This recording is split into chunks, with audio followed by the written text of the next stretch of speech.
Today is July 31st, 2022. My name is Paula Ayala, and I am interviewing Jose Zelaya for the Voces of Animation project, part of the University of Texas at Austin Voces Oral History Center in partnership with the University of Texas at Arlington Department of Communication. We're at the offices of the Animation Guild, IATSE Local 839 in Burbank, California.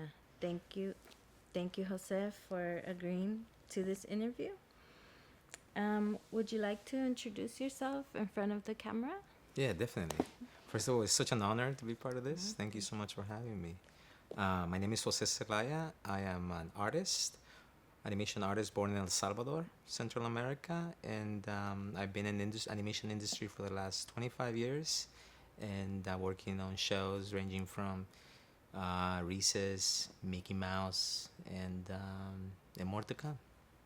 Wonderful. Would you like to share? I know. Oh, we'll get to that question. Okay. Would you like to share your title, your position, your name? Yeah. Can I say it again? Because I was like, Oh, yeah. yeah. My name is Jose Zelaya. I'm a character designer for the Walt Disney Television Animation Company, and I worked as a character designer and senior character designer for the last 25 years, and yeah. Wonderful. Okay. Um, so I want to ask you about your childhood and growing up. Um, if you would like to share about your family and your parents and their living experiences, your living experiences. Okay. Being Latino here in the United States, I feel that coming from El Salvador, Central America, and being here, I feel like I've had the best of both worlds. In El Salvador, I remember, I have so many good memories about El Salvador growing up. One of them is I lived in a colonia of San Jose, Soyapango, which at the time was near the jungle, the forest, let's say. The forest was more of a forest. And I remember sneaking out of the house with my brother and going on adventures into the forest, looking for animals and colors of the butterflies and the fish were just things that really I was passionate about. Los tengereches, los garrobos, like all these like lizards, species of lizards that used to walk on water. It was just incredible to just see this world. And then at the time we didn't have a lot of distractions, like you would say, like the phone, internet. Everything was about playing outside and enjoying nature and the fruits of the trees. Like mangoes were like, different types of mangoes. It was just really tasty. And also I remember the food, like los tamales, las pupusas, las tortillas, las sopas de res, las charamuscas, all these different cultural dishes that were just, fried plantains, el atol de lote, all these things that were just it's part of my culture, and smells as well. And then I remember also living through the war of El Salvador, the Civil War of El Salvador, which began in the late 70s and ended, I believe, late 90s. I remember being there living through all the way to 89, which was when I came here. But at the time, I remember the war felt like it was part of life, just happening to live in the middle of it.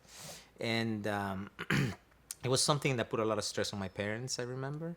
My mom at the time happened to be my mom and dad at the same time. My dad migrated to the United States, and so we never saw him again. So to me, my mom was everything. I remember seeing her really afraid of all the things that was happening, but of course, she made us feel safe. And of course, being a kid, you have all these distractions. Like, for example, TV. I used to have a black and white TV, and it was the best thing in the world. I remember I used to watch Felix the Cat. I used to watch the Smurfs, Disney shows as well, and He-Man. Messenger Z, all these shows that just make my imagination just like explode.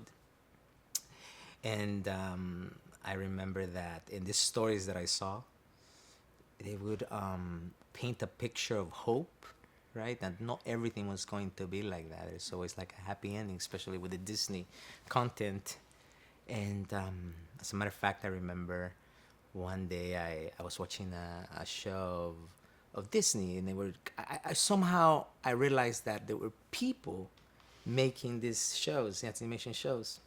At the time, I remember I've always identified myself as an artist because in the school back in the days, they would give us a lot of art classes, and also like even the homework had a lot of art in it. Like you got to draw. Okay, you're gonna learn the maps of the world, but you have to draw them. So you have to kind of draw the maps, and you have a lot of these classes where like art was used. So art was really easy for me. So then I thought, okay, well, watching, knowing that these animators are creating these shows, I thought, hey, I want to work for Mickey Mouse. I wanna be an animator, right? Or an artist that would draw these amazing, amazing films. And I remember my mom came home. I ran up to her and had drawn like this Mickey Mouse that had like probably 6 fingers, on each hand. And I remember showing my mom and telling her, "Hey, mom, un día voy a trabajar para Mickey Mouse." And I remember mom saying with like that face of like confidence, like yes, yes, you will. And I remember giving me like anything that my mom told me, I would believe it, as if it was true. And it was a dream, my first dream I ever had as a kid. I was 6 or 7, I remember. And after that, I just make sure to enter a lot of like art, like contests in El Salvador that they hadn't have to do anything so much to draw, but also like create things, like boats and create things with your hands, And so I was always like passionate about art and just working my hands and my imagination.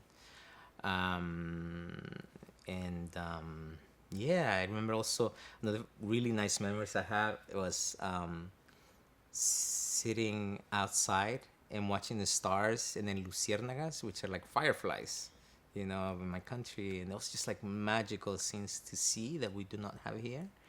And also las piscuchas, which is like the skites. I remember there was a time in El Salvador where the winds would come, and all these like beautiful, colorful skites would like hit the skies, just different colors. And at the same time, I would create my own skites as well, with newspaper or whatever things that I can get to, and I would just make them fly. There was a lot of room for creativity, not only drawing, but the imagination of a kid, the way I try to create my piscuchas, which are papalotes in Mexico or kites in English, right? And making stylized and see what would work best, for it. And I remember just climbing trees a lot. I love being up on the trees, like swinging with the wind and trying to catch a closer look to the golondrinas, which are the swallows, I believe, the birds that come at a certain time of the year. And that was just really fascinating because they would come and go, just like the butterflies. And I was just very in tune with nature, I would say. And yeah, I lived a really happy life despite all the chaos that was happening around me. I can say that I'm very grateful for that. And then I remember at some point my mom had to come migrate to the United States. I must have been 10 or so. And my mom was away from us for about 2 years, making a home here, supporting us from here, and bringing with the goal of bringing us over as soon as possible. So my mom was always paving the way for us to not only take us out of the war, but also our future. She knew that I wanted to work for Mickey Mouse, Disney, so she chose a place closer to my dream, So because one of her biggest fears was that when I turned 12, at the time, the military, if you turn 12, the military would recruit you, or the guerrilleros would, the Civil War members, and so those mom's biggest fear, and so she wants to get us as soon as possible out of there. And so and she did. 1989, we migrated to the United States. It was a whole new world. It was just a world where I remember coming to LAX, and then my mom had a friend who owned a limo, so they picked us up in a limo of the United States. I just remember looking out the window at all these freeways, and it's like it just was just like jumping into the future for me. I just remember being in awe and in love with everything I saw until I went to school my first day. Biggest challenge was the language. My aunt told me, "Hey, all you need to know is excuse me and excuse me was coming around and me no speaking English." You know what I'm saying? That was like the only thing that told me was survival. Excuse me, and I am speaking English. And I remember that. Those were the first sentences I learned, and it did get me by. Excuse me gets you by with just into any situation. Excuse me here, excuse me there. But I picked up the language, fairly fast. But before I did, I remember coming to people in my came to ESL class, which is English as a second language, and then there were other fellow students that also spoke Spanish, and we took a lot of English classes. But my God, like I did feel like I was in an alien world, and I felt so small too, because just the school, the high school was huge compared to the school I used to go to, and just everything was just bigger. Even the kids were bigger than me, coming from El Salvador, where I'm kind of like the same height like I said, just a little bigger. Over here I was just like boom in the middle of all these kids that were a lot bigger than me, and it was just it's very I felt really small, and but one of the things I can tell you is that allowed me to appreciate where I came from and where I am now, being here in Los Angeles, and taking advantage of all the things that this country has to offer, for our growth and education. And it was just fascinating as well to be part of that. And yeah. I'm really taken aback by the description that you're making between la vida cotidiana, tu vida entre la naturaleza de la comida, los mangos, las charamuscas, y al mismo tiempo todo lo que está pasando alrededor, esa remezcla de realidades. Me gustaría saber de qué manera usted, me lo ha dicho, como su llegada aquí ha sido una llegada de ver ver el futurismo después de la resiliencia de las comunidades que sobrevivieron y lucharon en la vida cotidiana, ¿verdad? La venta, la comida, la sobrevivencia, la alimentación. ¿De qué manera usted ve el futurismo, un futurismo, sea salvadoreño, sea centroamericano, centroamericanex, sea de comunidades impactadas por imposiciones estructurales como guerras neoliberales?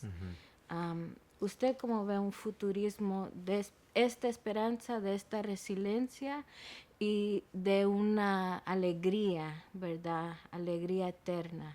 Yendo de regreso a El Salvador. Ajá. Okay. ¿Quieres que te responda en español o en inglés? Como usted guste. Bueno, como estamos hablando de El Salvador, vamos a hablar en español. Vale. Yo diría, viniendo acá a los Estados Unidos, todo es como muy grande, ¿no?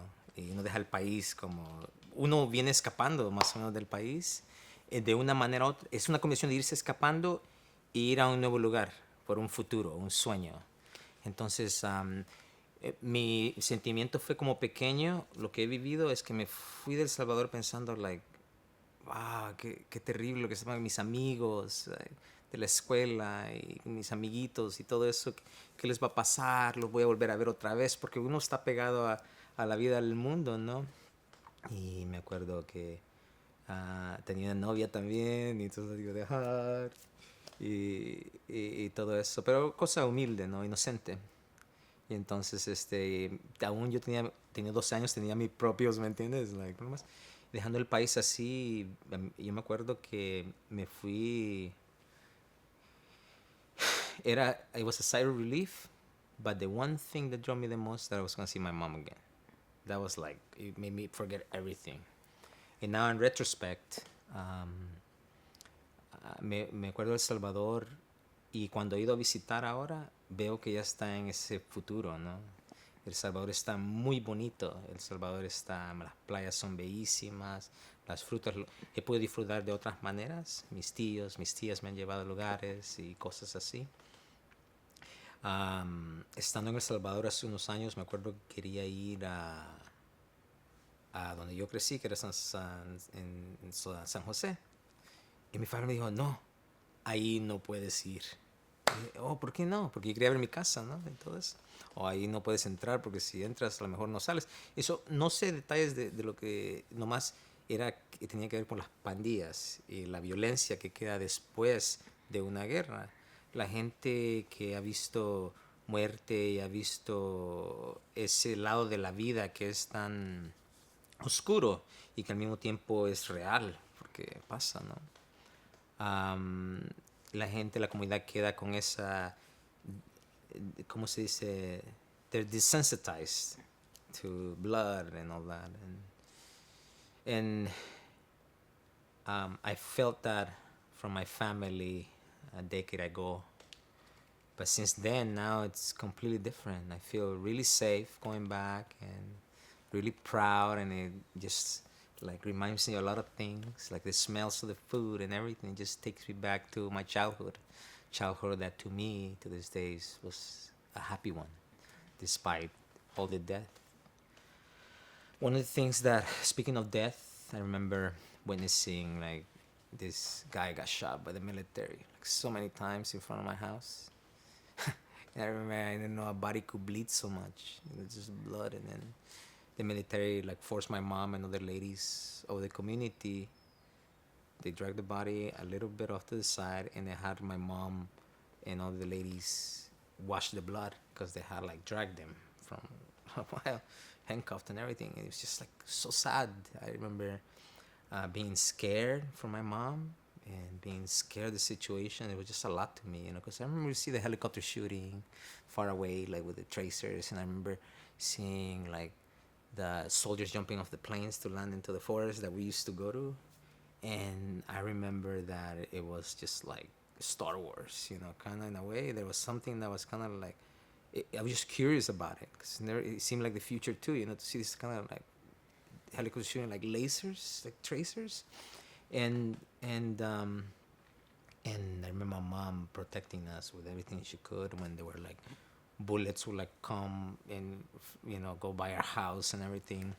I remember seeing the guerrilla walking, and like this, just like out of a movie, scenes out of a movie, and but out of all that, it makes you appreciate life. That there's a beginning and there's an end, and it leaves you with this feeling of I'm still here. I want to make the best I can today, and the next day, and the next day, and the next day. Yeah, I think is that's what we have as immigrants, people that come not only from war but from poverty. Where like people can afford to go to the doctor or for whatever reason, they see them go, or your parents, your mothers, and you're left with this feeling of like I am still here. I can still make the best I can. You always lean towards the positive side of things, like maybe it's a way to escape from the pain. Who knows? But it's something that is ingrained in me and I see in others, and I think that's the effects of war or poverty or just injustice in general. But yeah, it has left me, not only myself but my family, with this spirit of resilience, the spirit of hope, and the spirit of being hard workers, for our families, for the love that we have was taught in us, the culture we have that is, we're a community, family. We love each other. They teach us how to respect each other, how to care for another. Money comes second. What matters is those moments that we have together, breaking bread, breaking pupusas, just like sharing these moments. Navidades were amazing. Like, Christmas was incredible. All those las ferias que teníamos y todo were like times. I remember my mom would buy us a new set of clothes for New Year's. We had it was a thing. We had a brand new set of clothes, you know, and for Christmas as well. And it was just moments that like I never forget. Like los cohetes. That's another thing. Like over there, you can like burn fireworks as much as you want. It was just the happiest. Burned fingers and everything. It was the happiest days of my life, you know. And so now speaking, asking these questions wakes up a lot of good memories that I later on I'll be like, God, I should have shared that. But you know, How do you? I don't know if I answered your question. You did, definitely. So you can did. edit it and. All good. Yeah, all good.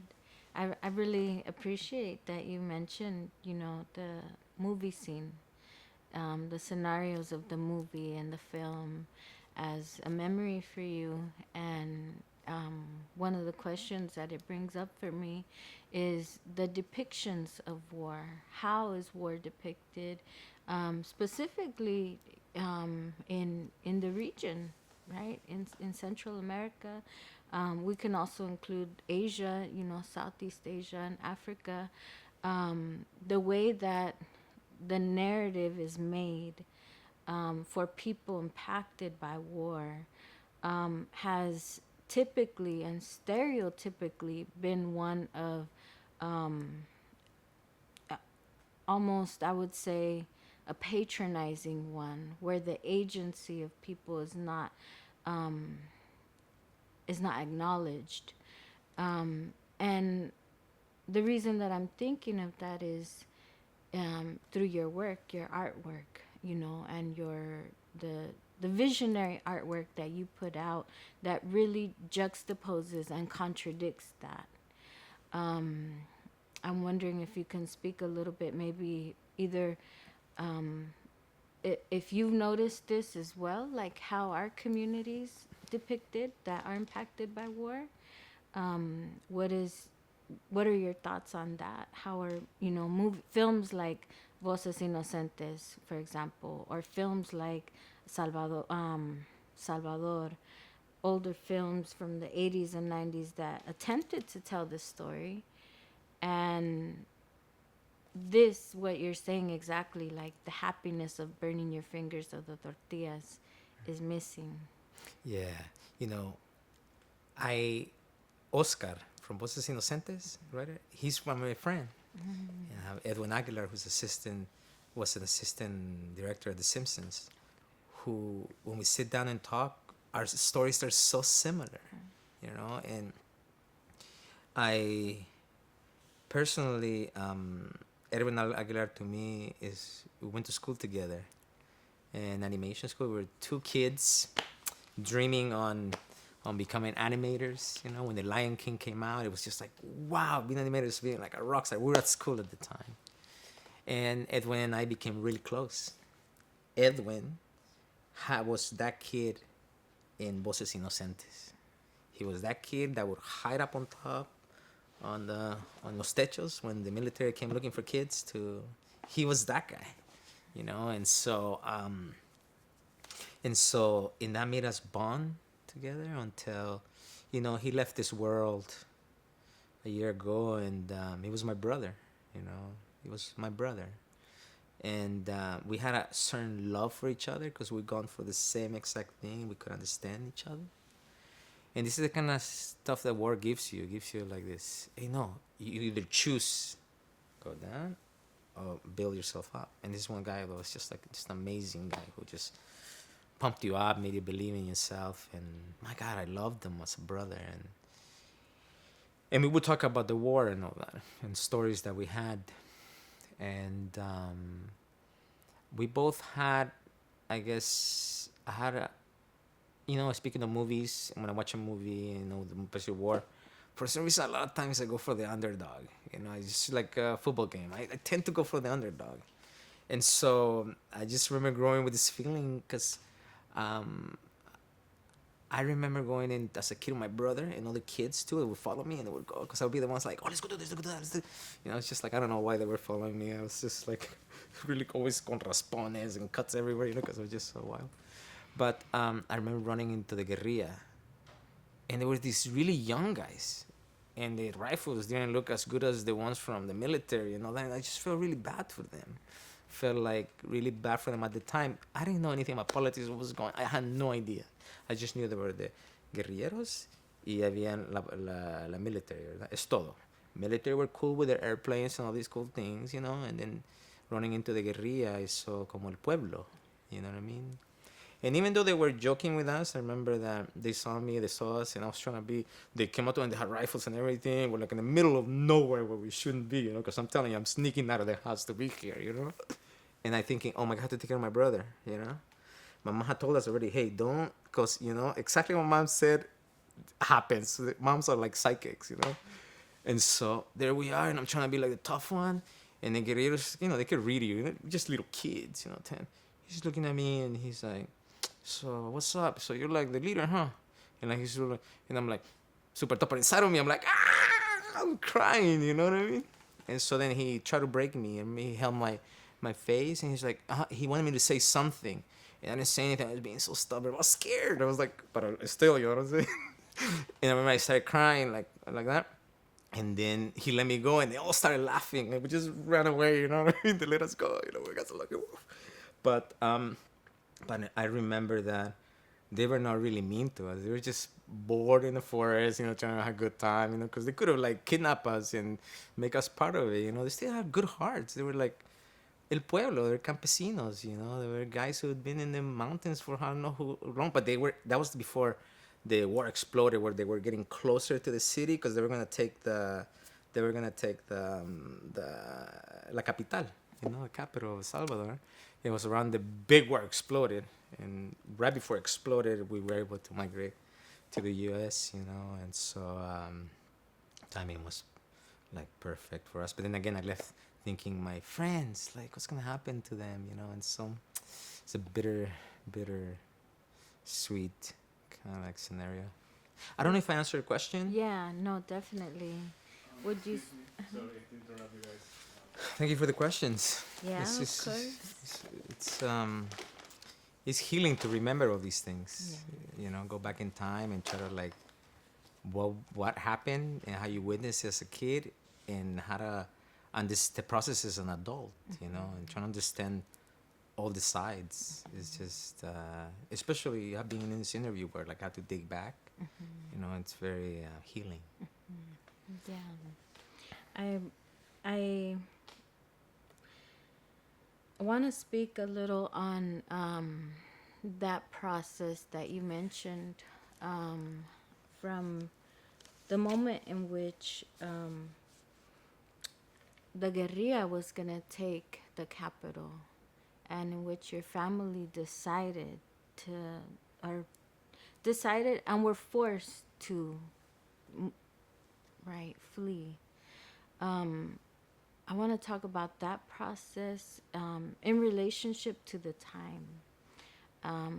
This is 1989, and that moment, that very pivotal moment, 1989, if we think about it, in between the time periods of 89 to about 91, 92, those 3-4 years of really a shift that's happening, both in El Salvador and where you landed, Los Angeles. The reason that I want to think about that time period and your arrival here is, you mentioned the futurism that you experienced when you got here, and also what was that relationship between a guerrilla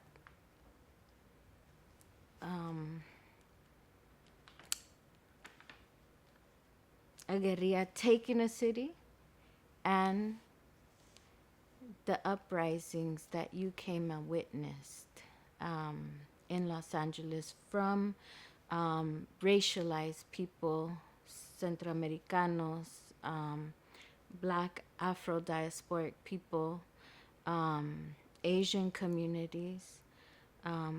what was the relationship maybe that you saw or related? And how was your experience as an artist translated? Okay, it's gonna be a long one. Um, Coming from chaos to the war in El Salvador, and a battle. It was a battle, right? You witness, like I said before, you.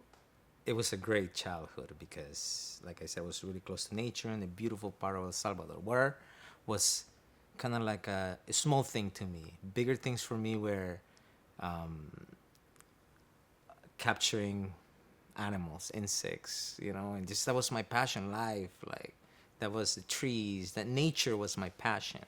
Yes, war.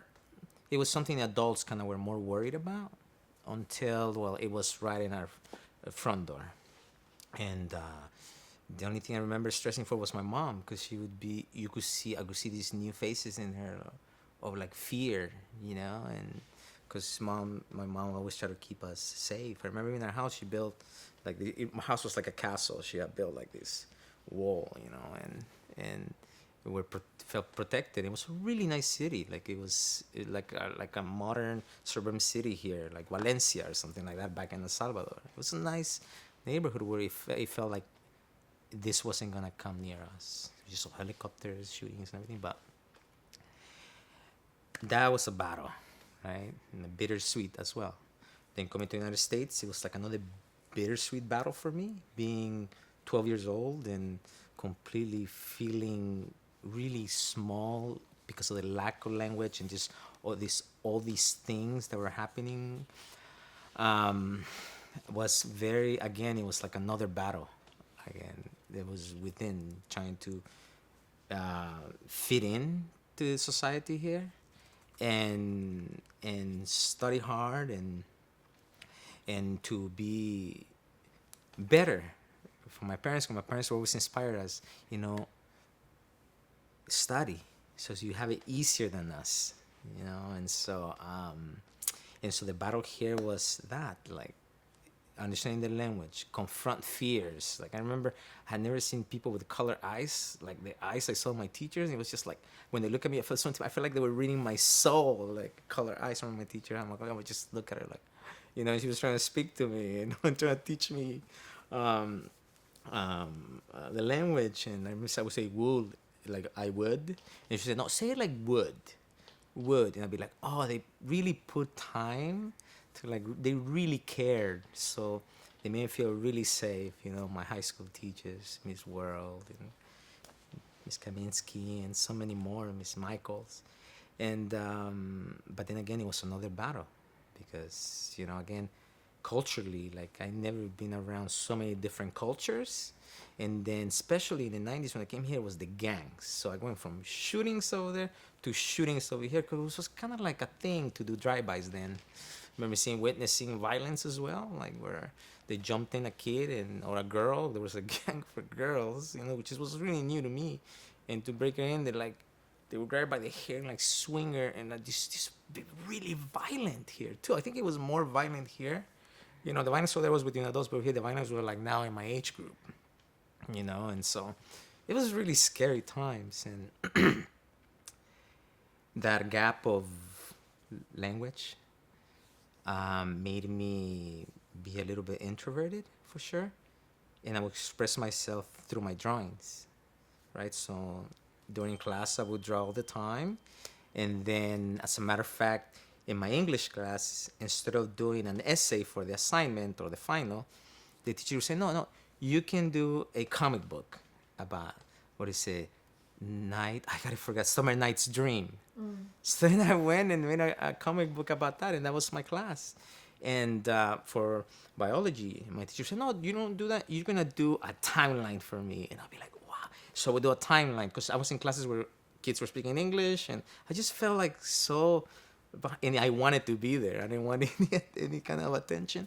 But it's a beautiful thing when a teacher, a role model, grabs your art, which is like, you're barely making it happen, and then he puts it out for the class to see. Things like that, they really empower me and another point was, I feel like art saved me because in those days you kind of like were pressured to be in gangs, what gang and all this, and even how I would get home, I had to go around, do the larger route, so I wouldn't go through certain streets that were, like back in That's Sun what Valley.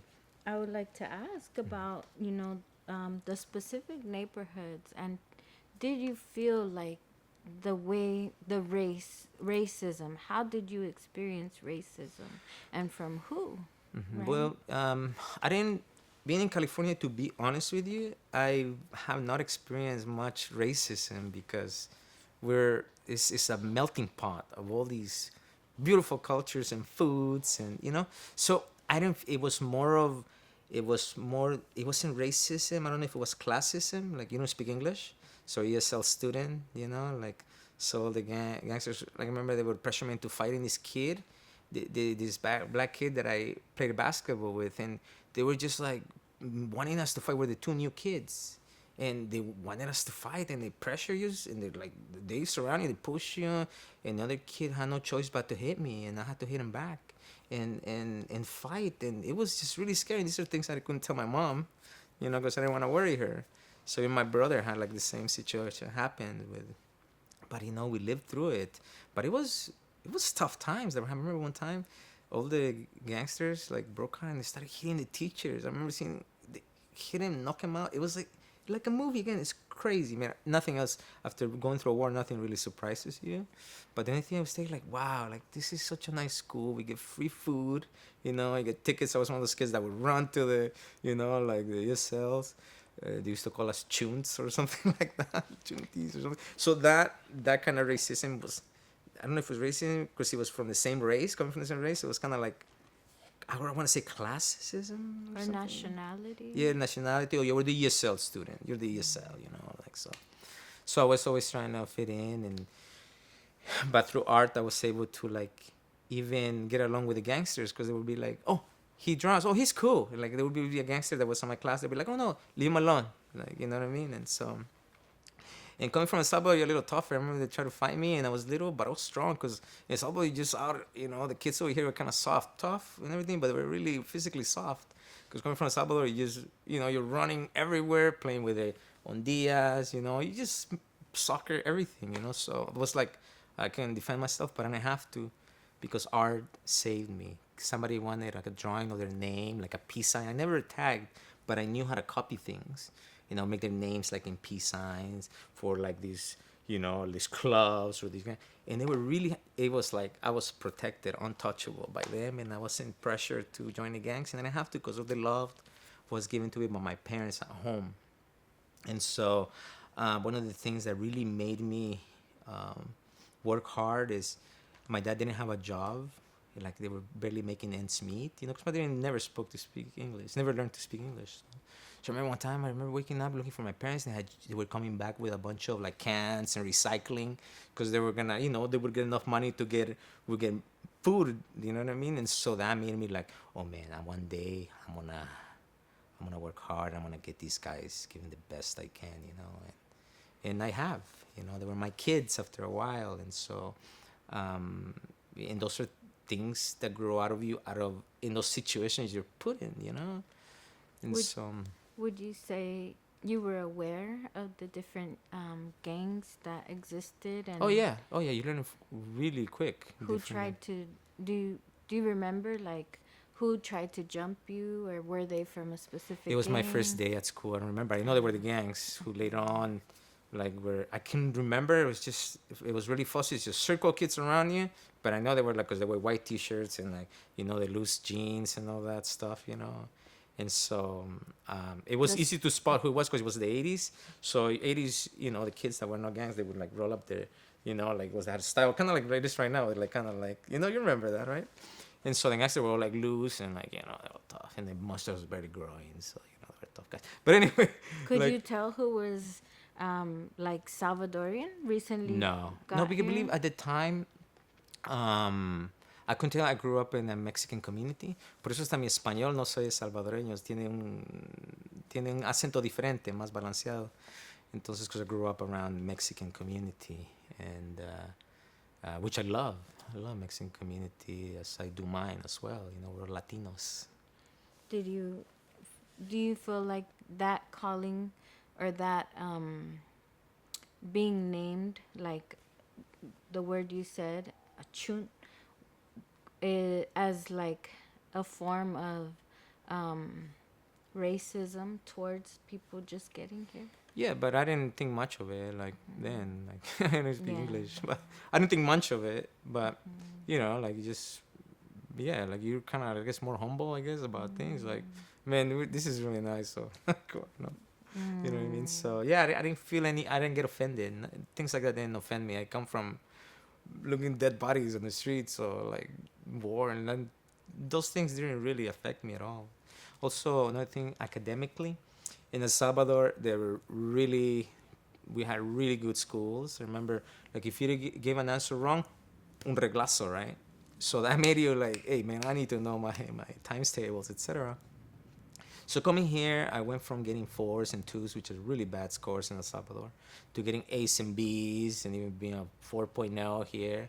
By the time this school was a lot easier here than it was in Latin America. Like I was just I'm more advanced even though I didn't speak the language. And So how those were was plus. that?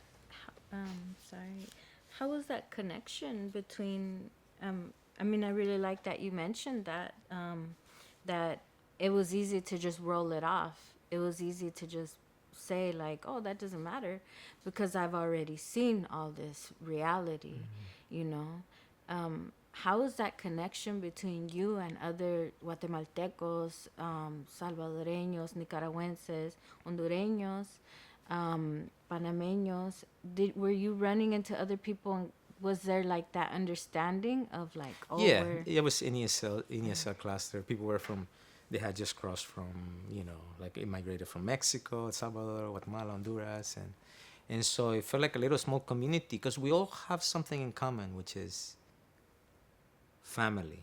Like, I ran into Hispanics in Australia where there aren't that many Hispanics, and we both are like, oh, you're from, oh, I'm from here, and we just speak, and they tell me, oh my God, I haven't spoken Spanish in such a long time. It feels so good. Hablar el idioma, and so I think something magical happens when you meet people that you identify with. Culturally, you're taken back in time, like Ratatouille, right? When the guy had the dish, when he went, whoop, and we go back to that time, and we feel the community and the love that we are taught to give to each other. You know, because I experienced the same thing in Mexico, Guatemala, Costa Rica, the same unity, and I think that extends to the community, and when we find people that are in the same position. So being in this group where students made you, yeah, if I had been the only kid at school who didn't speak English, it would have been terrifying. But this cushioned a lot of that, you know, racism and all those things. We're in a pack, I guess. Thank you so much. Yeah, that experience definitely resonates. The taking back to time, the safety of, right? Like just knowing that somebody else knows that experience and feeling like, oh, there's a relationship there, is really an interesting one. Thinking about, right, the way that networks and communities were built, you know, the way that networks and community maintain ties, even transnationally across countries, you know, um, it, people that were left in Mexico, you know, that came along route stayed in Mexico because they couldn't make it to the U.S., and all the family that stayed in Central America. I really want to touch on that, on the safety that you talked about, and the identification, right? I think maybe we can talk about that experience of like being taken back in time. I'm gonna refer to it as temporality, un tiempo, espacio, donde se crea la seguridad, o no la seguridad, pero el calor, we'll call it el calor. Do you feel that I really admire the work that you've done and you are doing through your animation projects, like Dora, like the. Mhm. There's another guy named Jose Zelaya, who's an actor, and on the records, I get his credits. Like it's with Dora, it's a voiceover. Like Okay. so, I just want to give credit to the other Okay. Jose Zelaya out there. Okay. It was Dora the Explorer, but Yeah. mainly what I've done is work for Disney on preschool shows, like especially Mickey Mouse, which is Okay. one character that will live beyond us, and so which is a character I always dreamed to work for as a kid. So going back to your question of as far as el calor, como siente the warmth, right, of the family. Oh yeah, it's instant love. Even though I don't see family members for years, the minute I see him, it's like we know we give each other, 100% of who we are, and you just feel safe, and so I feel the same here too, with they say family are the ones you choose to love or something like that, I believe, and that's been my case. Ironically, like I said, I never felt racism and enforced that as on the contrary, the people who have given me a chance have been people from other nationalities. Miss World from school, from high school, she would be the one that, hey, take this art class. 'Cause I'll be during high school, it was the time where I believed in me the least, and so I think God always had someone who saw something in me that was able to push me. My teacher told me, "Oh, John, do this contest, do this contest, do this contest," and that's pretty much she guided me, and she gave me the belief in me that I can do it. Because those times I didn't believe in myself at all, and plus, being in high school, you have this pressure on you, especially as a Latino, like you have to become better for my family, like a doctor. You think, oh, this is a lawyer. You think all these jobs that are just like come at you. Back in those days when you didn't have much information about careers, because internet like wasn't there, like as opposed to now where you could be anything you want to be from your home as far as taking classes. But going back to the question, the people who gave me a break and even gave me a scholarship to school, Bruce Royer and Mrs. Karen World, and all these major players in my life who like made my dream a reality. It was based on these people. And these people happen to be from other nationalities. Bruce Royer is from Canada. Miss World is from the United States here, and What school was this? the high school was John Francis Polytechnic High School, and my middle school, which was the tough one, imagine that, it was Sun Valley Middle School, where all the gangs and the craziness happened. At the junior high, could you believe it? And so high school, yeah, was a different story. It was a little bit more serious. There were still gangs and stuff like that, but it was a little bit more mellow, and so, ironically. And so... Do you remember their race? Those teachers? The teacher, yeah, Miss Roll, it was Caucasian. Yeah, white. Caucasian. Miss Roland was warm. And the other teacher? And the other guy was the founder of Bridges Academy of Art, and he's someone who. So this is how these two play a role in my life. There was this program that it was called Animaction, through Animaction for Tupi, Dare Against Drugs, and I remember being part of what was it? It was kind of like a class, but you had to animate. It was making 30-second PSAs, 30-second cartoons about drugs, and that had a small story, and we all had to animate it. And I remember being just like, wow, I love doing this, like, and so Bruce Royer, who's the founder, noticed that in me, that I was really passionate. I was able to drive my team, because some of them I had to like pump him up to, no, come on, you can do it like this, and I try to help everyone. So we had a good film, and then he saw something in me, and I remember every year, all these schools would come together with their films from the same program, and ours won. It was presented at USC. And it was just, being, I was in high school, it was a big thing to me. We won, and he offered me a job facilitating students from junior highs, where I grew so much and I was able to um, do something that came natural to me, and I felt comfortable and I felt good about myself. Teaching kids how to do cartoons against Joe Blow, helping come up with stories. Like if it's a frog with a cigarette, the frog smokes the cigarette. It was really funny and sick, and the kids would have fun drawing these characters. And then the slogans would be, "If you smoke, you croak." Just little simple things like that that send a message through animation. I realized then that one of the best ways to educate people is through these stories, where they're involved. They see them, they hear them, they do them.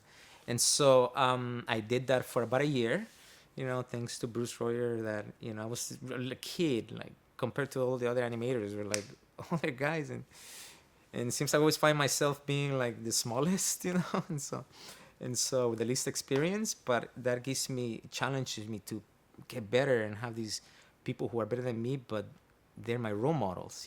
Always have that attitude, like the glass is half full. Always have that.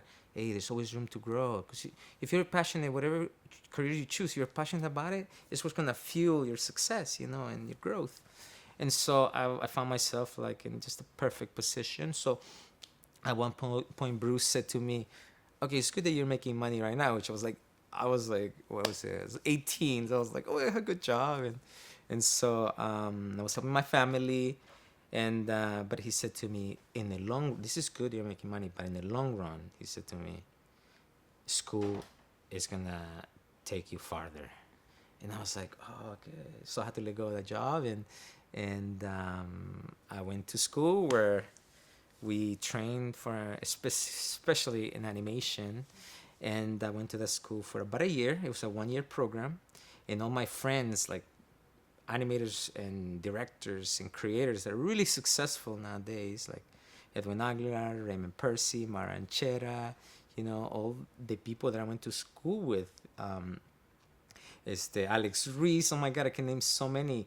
All these guys started getting hired that year because you train for a whole year on perspectives, life drawing, true space, a little bit of psychology, 3D modeling, Photoshop, and the basics, but mostly life drawing and perspective in animation. And with the purpose of creating a portfolio, because the portfolio is what gets you in the industry. To be honest with you, it's not really, the title that you get. It's about your skill set, what you can create with your hands creatively, whether you train at a major college or just at a studio, just taking life drawing classes like we do here at the union, is what really opens the door to anything. So we focus on life drawing. If you could draw the human figure, you could draw anything in the world, basically.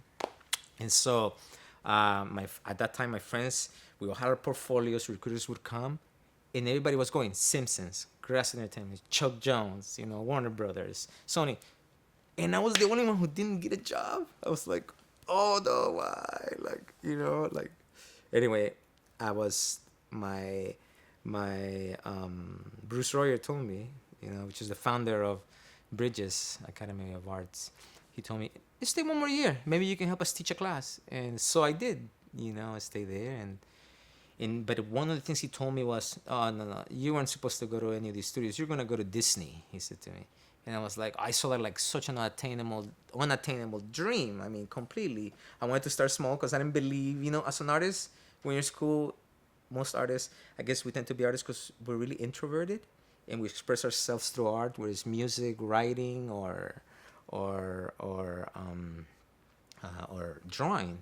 And so he said, you're going to go to Disney. I remember that scene. And back in my head, I was like, oh, no, I don't know. I was so deflated. You know what I mean? But anyway, I kept going. I kept getting better. And I started filling out sketchbooks. So one time Disney recruiter came. I was about to turn 20. I was 19. And I just turned 20 years old. And this recruiter, Dan Smith, comes up, and then Bruce, hey, come into my office. I want to introduce you to Jose Zelaya and portfolio. And I'm trying to look professional, but inside of me, I'm like, because it's like you're showing artwork, and it's just very vulnerable for teachers to do to take constructive criticism, but in the end, it's still kind of like being a beginner artist is still something really intimidating. And so he looked at my portfolio and everything. I had put my sketchbook. Oh, Bruce put my sketchbook in there. You put in there. I put my sketchbook. And so then I'm gonna take it to the studio. I'm gonna show it to some people. There's gonna be a show that we're looking people for, and I'll let you know. And so they took a portfolio, and then it was a Friday. On a Monday, he gave us a call, and he said, "Hey, why didn't you come in?" And I went in, and they offered me a job as a character designer, and for a show called Recess. And so at the time I was like, character designer, what is that? Like, I'm like, it doesn't matter. I hope it's something like, I wanted to be a cleanup artist. I want to have the job with the least responsibility possible because I didn't want to mess up. And so I wanted to be a cleanup artist. I didn't want to be an animator, really. Oh, just start doing cleanup. In those days, like I said, we didn't have social media or the internet, this vast amount of information where I can find out what positions there are, layout artists, in between there, cell painter, all these jobs that you can like get information, even how much they can make. Like you have all this information now. So back in the days, it wasn't like that. I mean, the most technological thing was a pager, which is like wow. And I remember that I was like, yeah, I'll take it. And then I remember sitting in front of the person who offered me the job. I couldn't believe it was happening because my dream was to work for Mickey Mouse when I was 6 or 7. My mom told me, yes, you will. And things happen like as if it was meant to be for me to be there. I don't know if it was coincidence or just a lot of luck, or it was meant to be.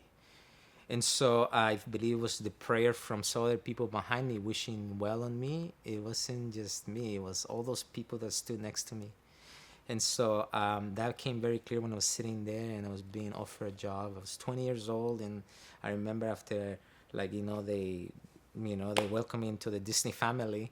I remember calling my mom and I said, "Mom, I'm gonna work for Mickey Mouse." And I called him Bruce, and I was like, "I got the job." It was just the happiest day of my life. I remember 3 happiest days of my life was when I came to the United States and I saw my mom again after 2 years, getting the job at Disney, and marrying my beautiful wife and having my son. Those have been the most greatest experiences of my life. And yeah, the rest is history. Would you describe the way that your teachers they really um, they mentored you into this role? Would you describe it as solidarity acts? ¿Sentiste la solidaridad de ellos? Yeah, they didn't only do their job well, they really cared about you. And Bruce would, I think one time told me, I can see myself in you, he would say to me. And I saw him like, I remember when I got a job, even got a car like him, he was like the big brother I never had. Edwin Aguilar, like I mentioned before, is another one. You can do it, you do it. And he was always there for me, And so Miss World, she was like, I don't know, she was like an aunt. Like she really cared about us students, not only me, but my other fellow art students. She was an art teacher who really cared. Were And they aware about the situation in El Salvador? no, no, no. It's just the one. It's not really something that I've talked about, or not until my later life, where like I've talked to people and share a little bit of my life. But no, not really. No. Did they know you were from El Salvador? Yeah, they knew there was. Well, they knew. Funny thing, a lot of times people think you're from Mexico, and I don't.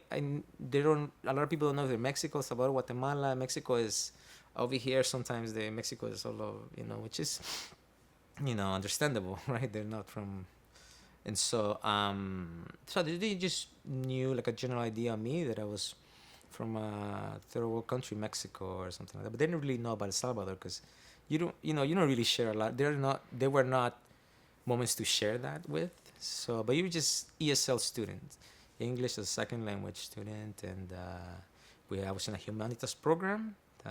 Thanks to that, I was able to excel in my academic studies. They have really nice programs. They would take us out on field trips, and they would expose us to a lot of history, and it was just a beautiful experience. And all those teachers cared. It was just yeah. Thank you. Yeah, maybe we can transition to. It sounds like we've gotten through your experience in college and the migration here, those years of maybe we can focus on your 20s.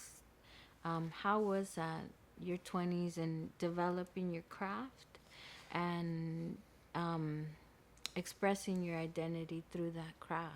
What was it? How did you feel there was something specific in that if you were given that chance?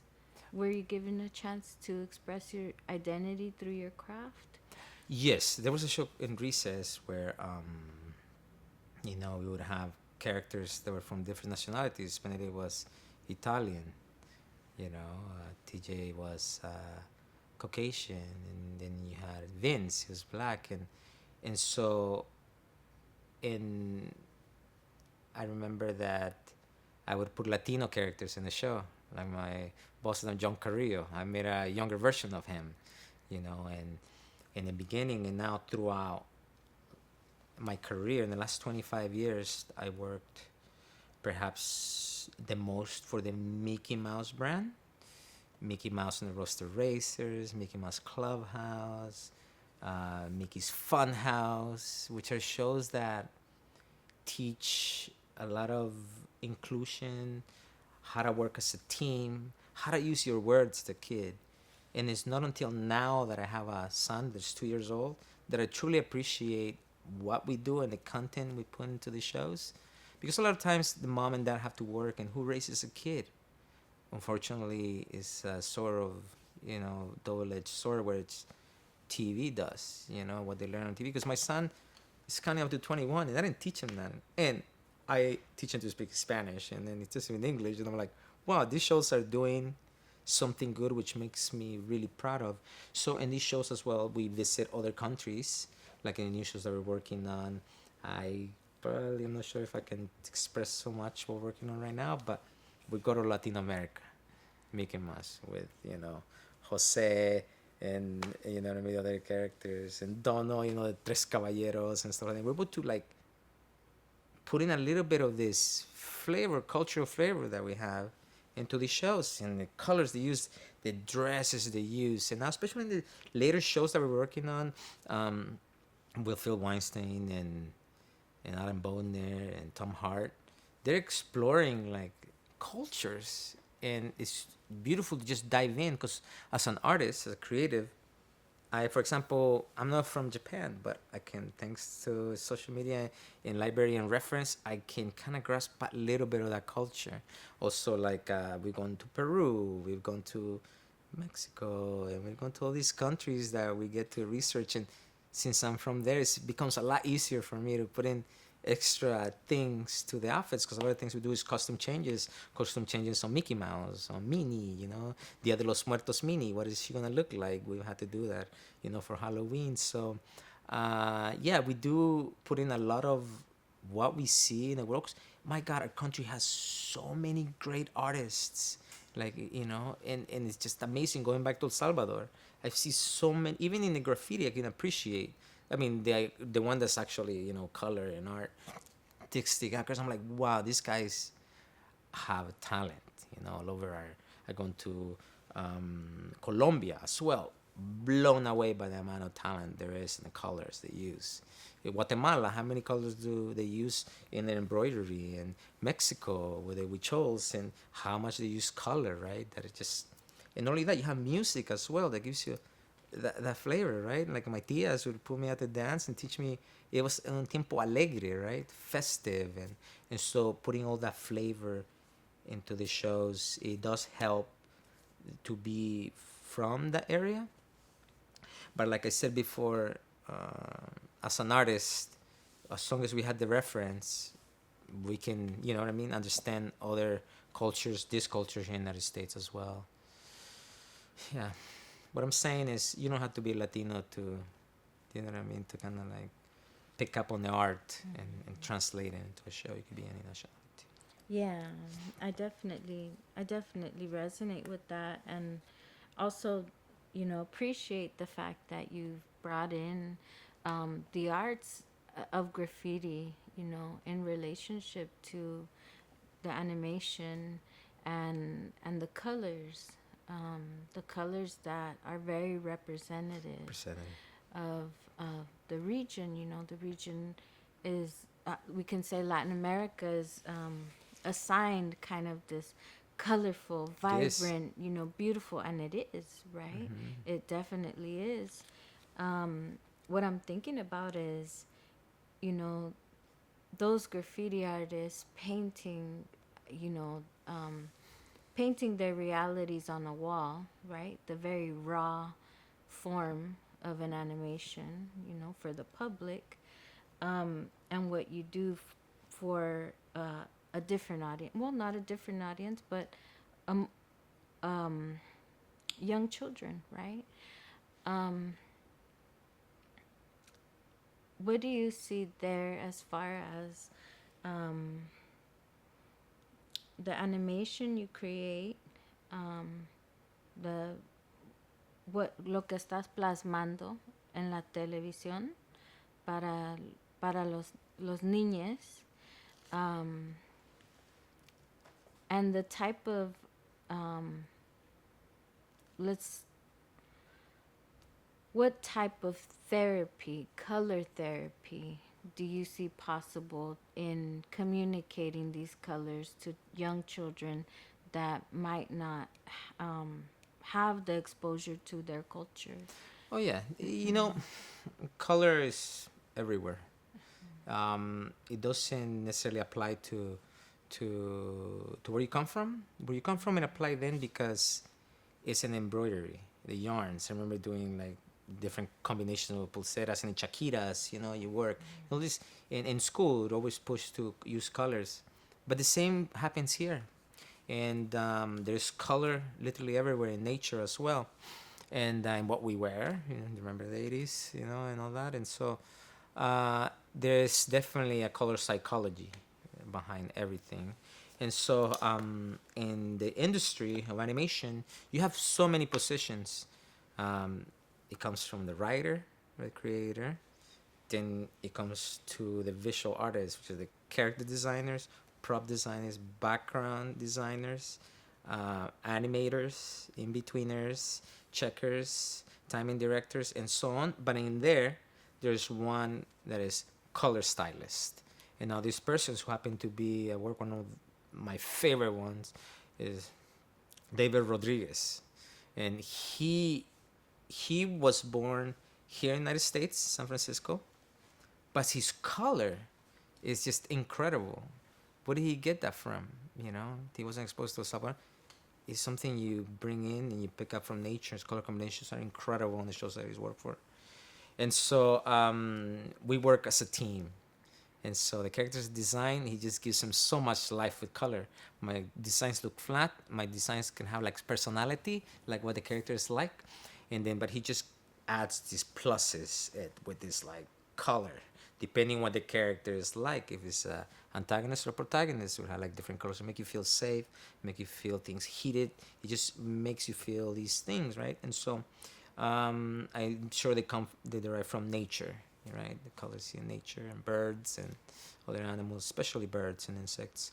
And so yeah, it's a work effort. I believe color, it's something that we all relate to. When you see a piece of art with color, you don't only feel the colors, but like my uncle Armando says, you know, where words end, art begins, which means you see a piece of art, it makes you feel something, or a piece of whether it's graffiti or it's abstract art or sculpture or writing or music, is connecting with those feelings and that make you feel something that goes beyond words. It makes you feel safe, makes you feel angry, it makes you feel, you know what I mean? Like the colors, like the art, where words end, art begins. And it's so true. And that's what we do.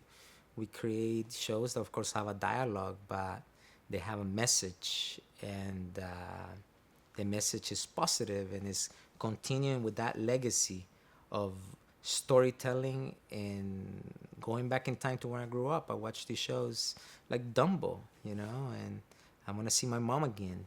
And it gave me hope of all these stories despite all the craziness happening around me.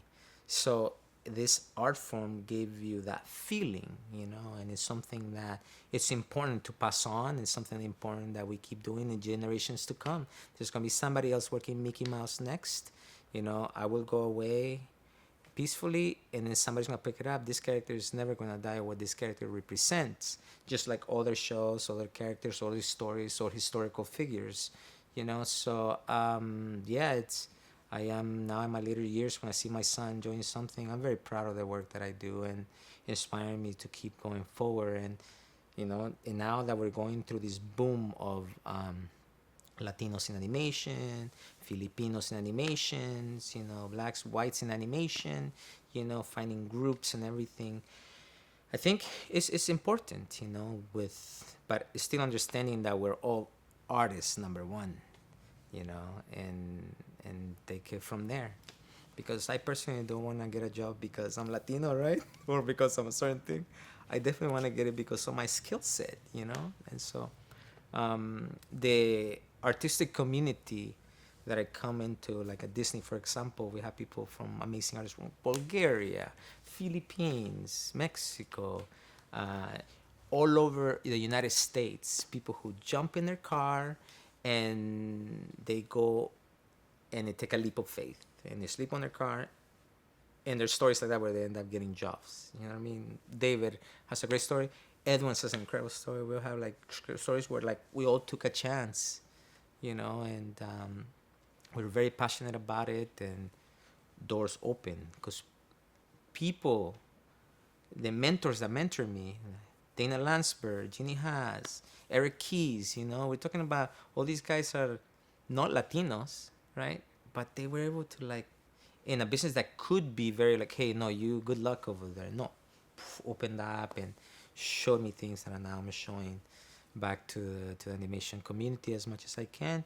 And so going back to like, again, I want to emphasize the racism that I have not felt, here, because I believe in the artist community is a good example of what to be in tune with feelings, right? And care for each other, in a way. And so, not to say there are other stories out there, but luckily I'm thankful for all these mentors that had like taught me along the way.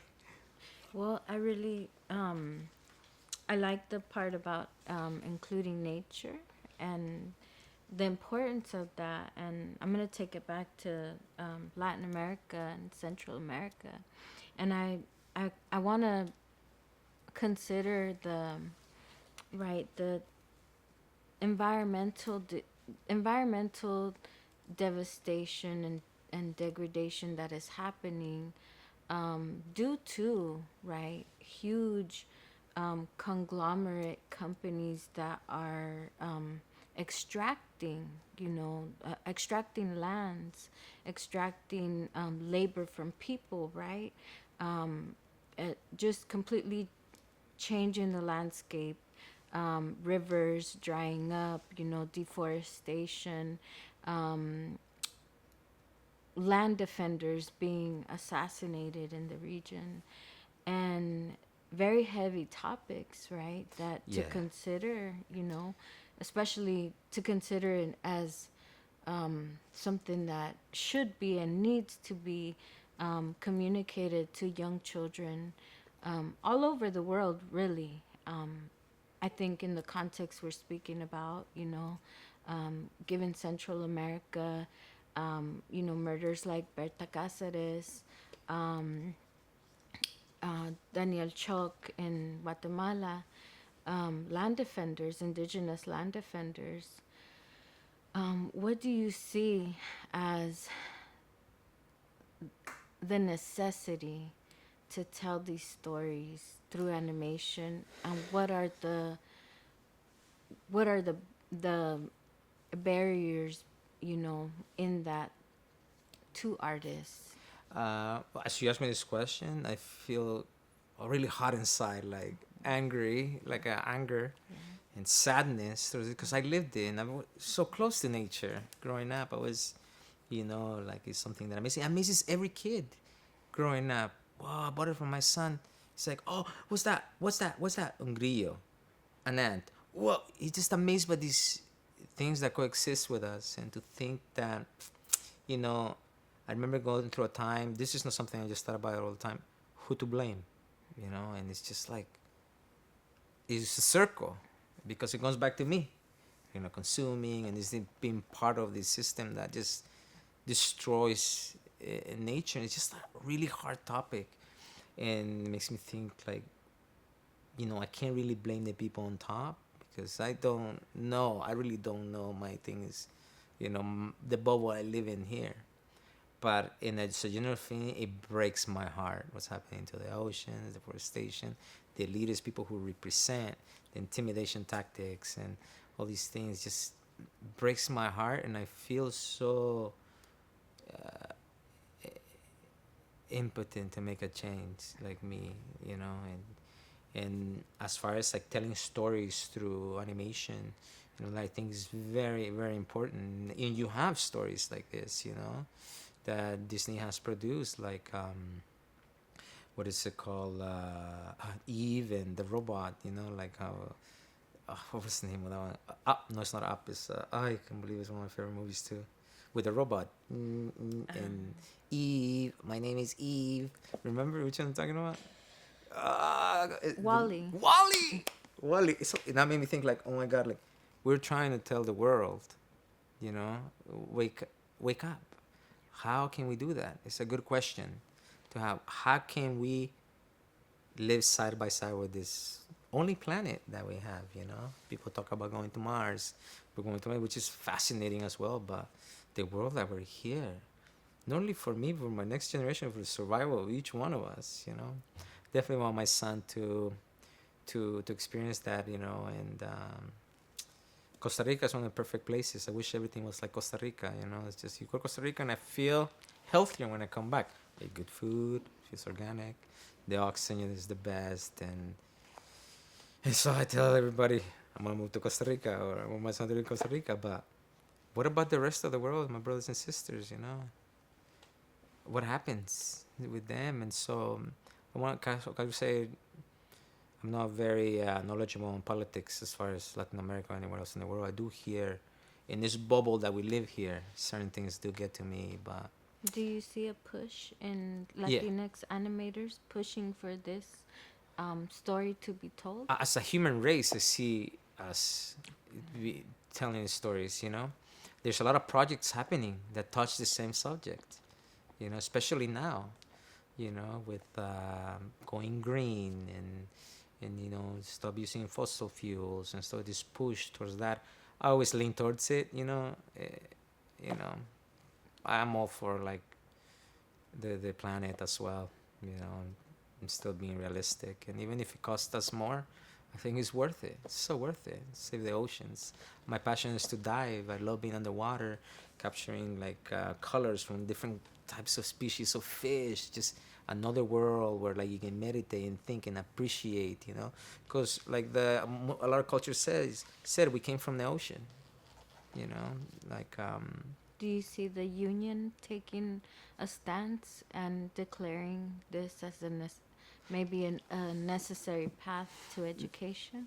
I do not know, Okay. but if it's not, it should be. Mm-hmm. Yeah. Yeah. Thank you. Yeah, in my opinion, it should be. I'm glad you're asking those questions too.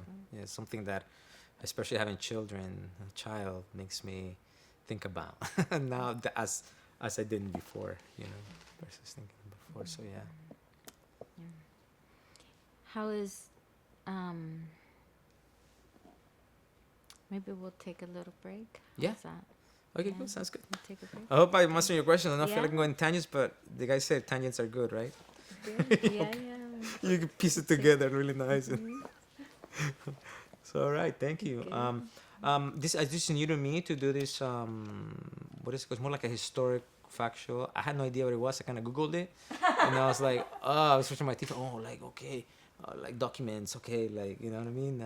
But I hope I'm answering the questions. That's, You know? I mean, the question about the union, the reason that I'm asking it, and to really tie it in to, you know, this push in animation and to the education that the children can receive, es como más que todo para para que quede grabado, you know, para que quede grabado que There, que se ha hablado y también que son ideas que pueden, you know, I agree. I Yeah. wholeheartedly agree. Like, the TV is a powerful instrument. It's a powerful instrument.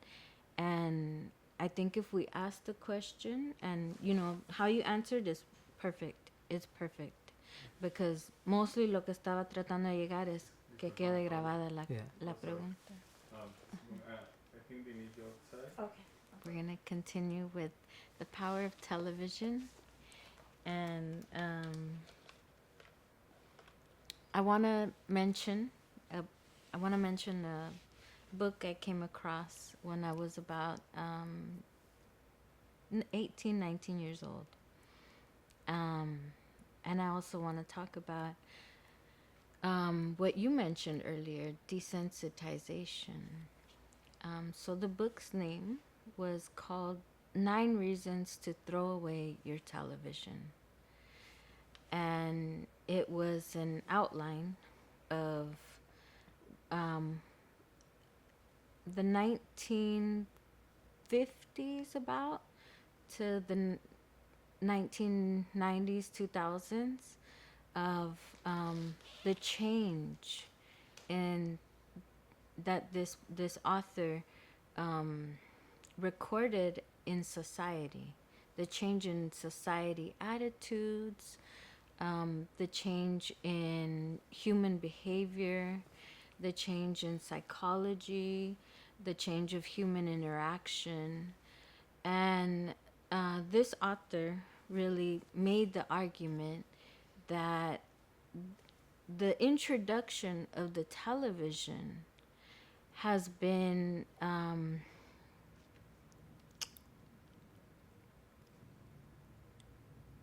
and has been exploited to desensitize a population from community building, community relationship, and to further the process of forgetting. So the question I want to ask, you know, based on this really intense book, very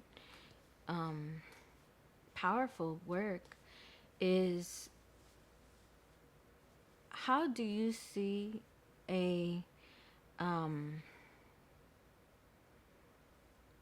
if not the abolition of the TV, the doing away of the TV, how do you see an adaptation, especially to young children and to adults that are now experiencing the effects of that desensitization from community, experiencing the effects of memory loss, you know, and of heightened anxiety, right, through the news and the spectacle and the violence that has been so normalized through the TV, through video games. What do you see as far as maybe a total doing away, or what's the alternative? I first thing come to mind. So many things come to mind when you say that. The first thing comes balance. There has to be a balance, and that's as an individual.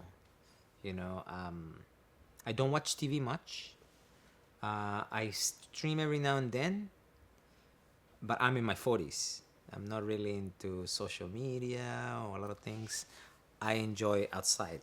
But some moment in my life where I was streaming all the time, you know. As I worked, I would play a movie that I've seen many times, and movies are reference. So I say balance because from experience, even growing up with my black and white little TV in the 80s, I remember it was the best thing in the world. We couldn't wait for morning cartoons. that inspire me to, become who I am. And so it's a tool, it's a library. I see it as like what is television. Of course, there's a lot of things that happen.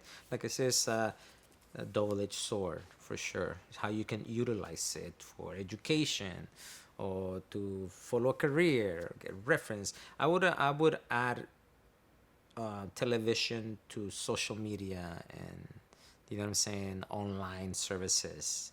It's a library of things. We're overexposed to that. Streaming. I mean, we have so much streaming now. It's not even television anymore. You don't have to wait a certain time to see a show. You can watch it any time at the comfort of your own home, and not even your home, on the palm of your hands. I tend to catch myself on my phone more than I do on television, unless it's a show. I like features, like Disney comes out with a movie, like I'm just, I gotta see that Encanto. Oh my God, beautiful. I love the music. Like I'm singing da da da da y todo, and my son loves it, and I see the benefit of that, of inclusion, culture, Colombian culture, and I see such benefit in that it's hard for me to say, kind of like, oh, take it all away. Let's go play outside again. We can have both. A lot of people cannot see the ocean. There's a lot of people in the middle of the United States that have never seen the ocean. They have TV. Maybe they feel like already seen it on TV. Maybe a good thing or a bad thing. It's a matter of perspective.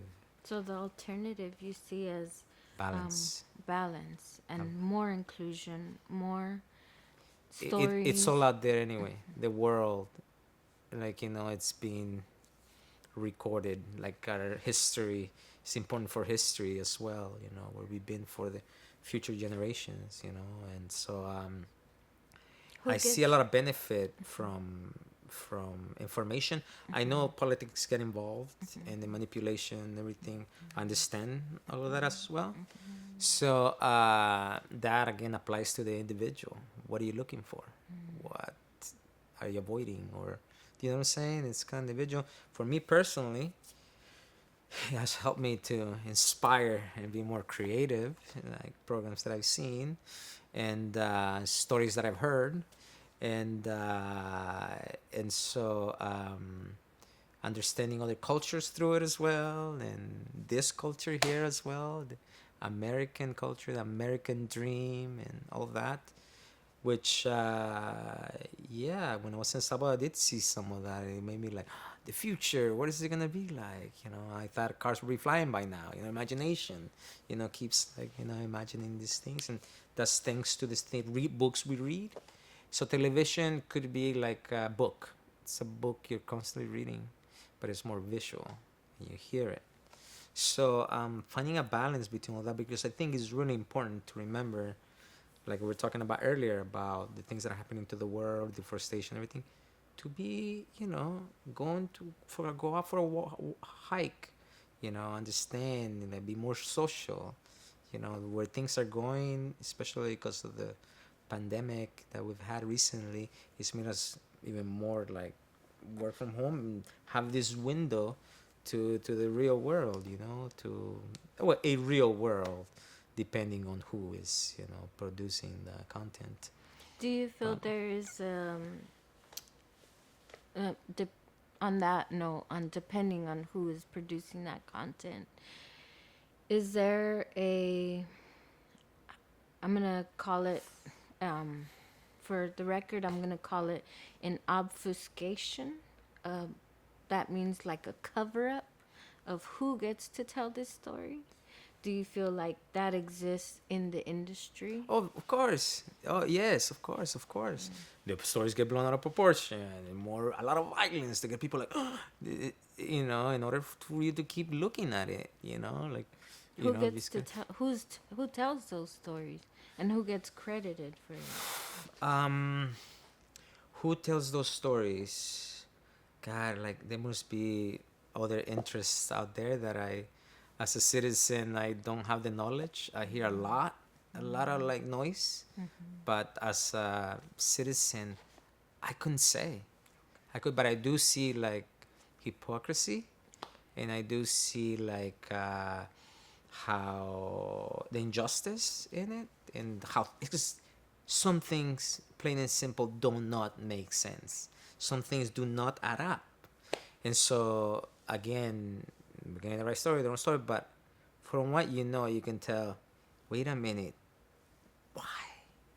What? You know what I mean? Like, it's just obvious. And Is vote. that is that a power dynamic that you see by the elite being um, being exerted onto, the artist? The artist. I think there's a trend. We follow the trend.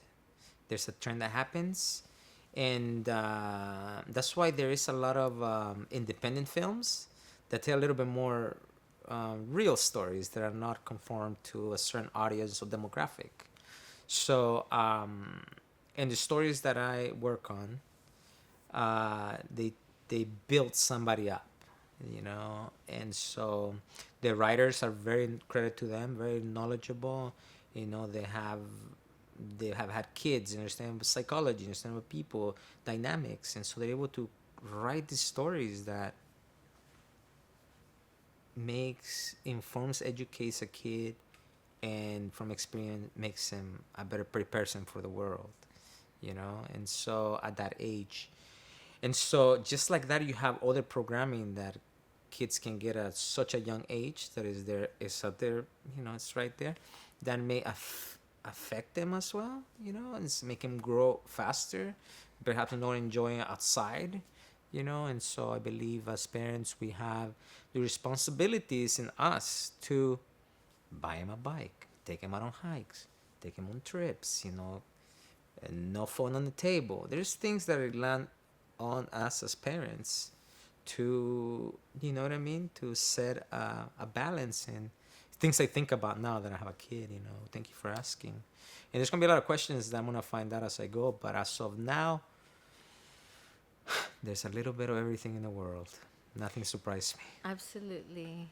And I mean, what I've noticed in this trend of, the streaming services, you have like YouTube, and you have, things that are just easily accessible to children, anybody really. But I'm thinking specifically about animation and the targeting that's done to children through algorithms. And you have like very wholesome animation coming out, right? Like different types of what we were talking about, Maya and the Three, yesterday. I love that Yeah, show. Jorge Gutierrez. it's It's amazing. like, you know, cartoons or animation that have a meaning behind it. And or you have TV shows like PBS, or channels like PBS, that are more on the educative side. Yeah. I mean, Maya and the Three is educative as well. But there's this trend of that I've noticed in PBS of like, quote unquote, a violent version of PBS that is being put out in, I'm going to say this word, and I don't believe in it, but an evil version of PBS, where blood is outright shown to children. And this is all done through YouTube, this is all done through targeting through logos, the imagery. Yeah. They're bombarded by. Yeah. What do you see? Have you noticed that? And I have noticed that. I Yeah. have noticed that, and I'm guilty myself because sometimes I do want to watch an action show that where it's a little bit more bloodier for my group. But as a parent, I'm responsible not to have my children or hope that they, don't stumble at something they're not are ready to see yet. And so that is a worry as a parent, just like anything else. But the animation that I do, where I come from, and what I do as a character designer is see the beauty in people. A lot of times I have to design a character that it has to have a certain energy, and I go into the world and see somebody who is kind of has a feeling, and so I try my best to kind of get to know them. Hi, how you doing? And studying like what they're like, because they inspire me to create characters that have to feel like that have that color personality. And so what I do is taught me to appreciate the differences in people and love people like as they are. I grab these human people and I turn them into like animals, maybe like cute little animals. I love drawing cute things that are appealing. And so if it's a bad character, I have to act it out or think of somebody from a movie somewhere that is kind of like stands different. The way you walk says a lot about who you are. And I love that side of studying people. And the reason why I use people is because the characters, when they're drawn and designed and done with expressions and turnarounds, they still, the challenge to still keep that feeling, so that when a person like you watches that character, they're like they're relatable because they're based on a real character. So you find yourself liking it because it's opposite to you, or it's just like you. So that's what I learned. And so the people that I cast or the characters that I create on the show, I make sure they have that kind of feeling, and the story and the combination of color and everybody's. But my responsibility is that in the shows that I do. To be honest, I do not watch a lot of other shows. I just, I love being disconnected. I love being present in situations. I do love going to the beach and diving or bike riding or just being with my family. And I do love those real moments, because where I come from. I came from a time where there was really no TV. It was more like play and touch. I love that experience. But again, it's how I grew up. Now, the shows that we make, um, I have worked on shows that are more like for Adult Swim, and I'm like, oh my god, I can't believe I'm doing it. Being from working on like more younger audience, it's on the primetime side, like The Simpsons and Futurama and other shows, where I'm like, wow, we can talk about this. And sometimes I think like, wow, maybe this shouldn't be said, but at the same time I realize, no, wait a minute, it needs to be said. These things need to be highlighted, and it's up to the person involved seeing the show and being like, wait, am I a little bit like that? Maybe I need to make a change. So I don't know. I feel like it helps, or it's a way of telling the truth softly, for you to make you think as well. You know what I mean? How we want to live. So this type of exposure, like I said, is like, you bring it up. I think is, again, sword, double-edged sword. It's how you gonna see it, how you gonna perceive it.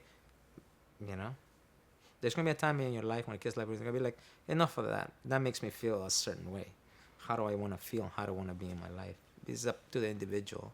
It's a very question that is very so many layers, and the author that you mentioned, I believe he is right. It's true how much it's impacted society, but again, for the better and for the worse as well.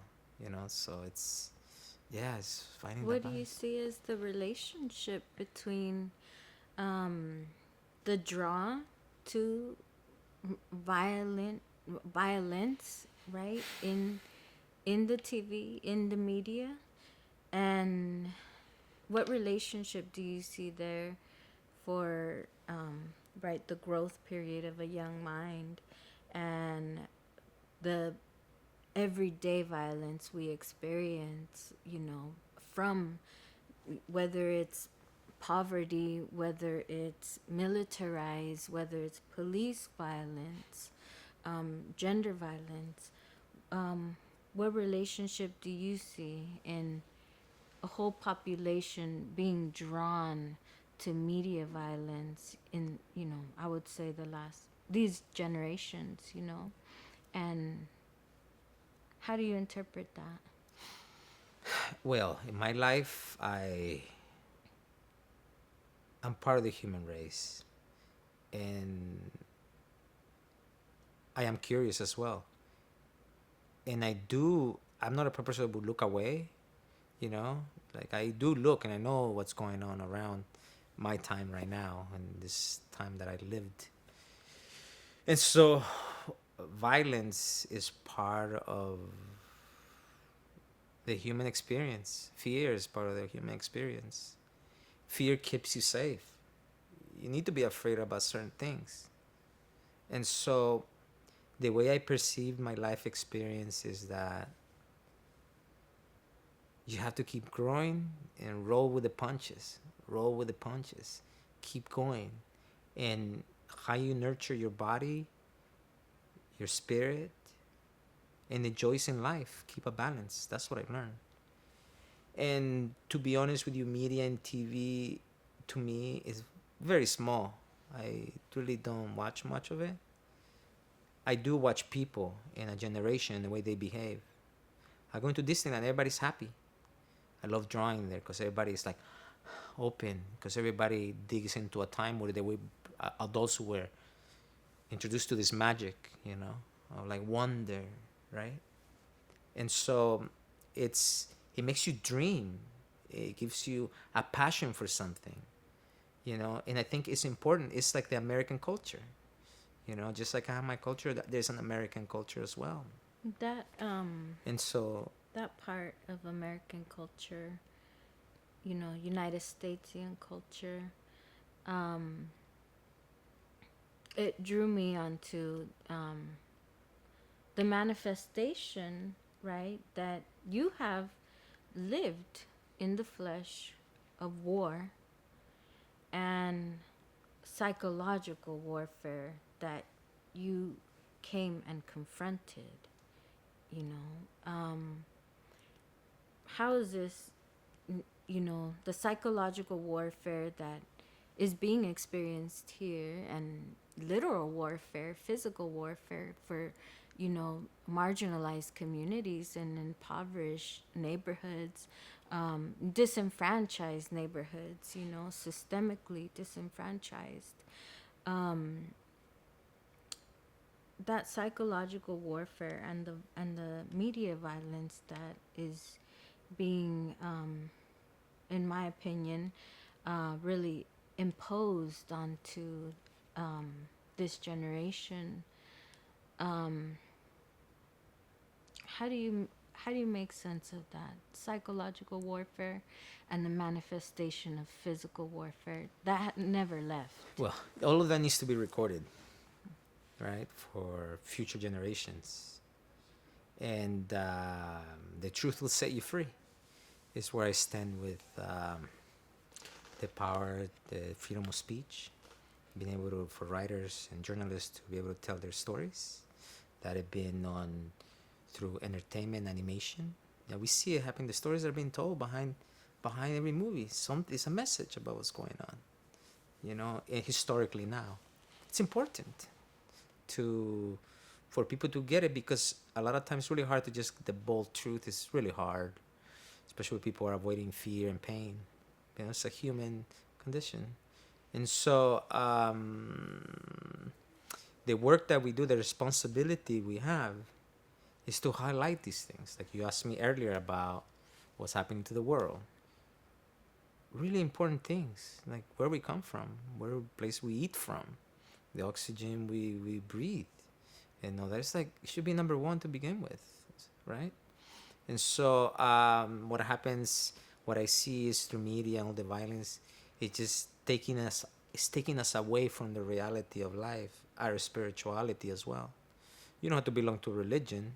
Just believe in you, inside of you. This thing that makes you connect with people. It's a miracle to begin with, you know. And so I'm sure a human being at some point has to face that, has to face the reality of the miracle it is to be you, and how you can make leave the world a little better, you know.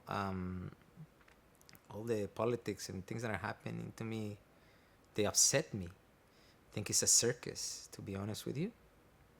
It's based on how things are fed to me. I don't know the truth, but how things are fed to me, it just seems like a circus. Where does one find those alternatives to make the world better? with you and your family, people that you touch, your community. You know, that's why I talk about a bubble here, and that's the bubble that I'm responsible to feed and give love to, you know, and protect and inform and set an example for. I'm not a perfect guy at all. Through my negatives and my positives, I'm able to teach. Oh, he did that. Maybe don't do that. You know, so it's individuals' responsibility. You and I, you know, responsibility, because we can't really blame the those people, right? Like even the guerrillas, guys who were told in El Salvador, guys who were told fight for this, a better job, the rich this, you know, they get fed all these ideas of freedom. You can have better, you do this that. They were all kids, you know, giving their lives, and then the soldiers on the other side are killing their brothers. You know what I mean? It's like, for who? Like what? Who's behind this? Again, it's the media, or you've been told, and all this thing and everything. But what was the reality of things? Or could it have been another way of doing things?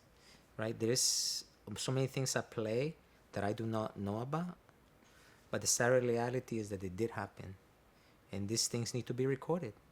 Like even sometimes I feel uncomfortable talking about workers. I don't want to be like, oh, poor him, poor that. You know. For me, it was kind of like, okay, there's an end to life, and I'm looking at it now. This guy is bleeding to death. This guy's, I feel powerless. What am I gonna do with the time I have here? It becomes something spiritual in a way.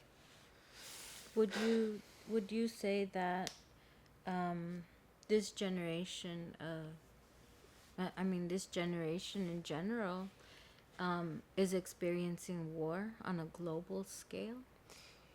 This generation. I from my just from me. I'm not an expert, but just from what I see around me and how I feel like there's so much fear out there.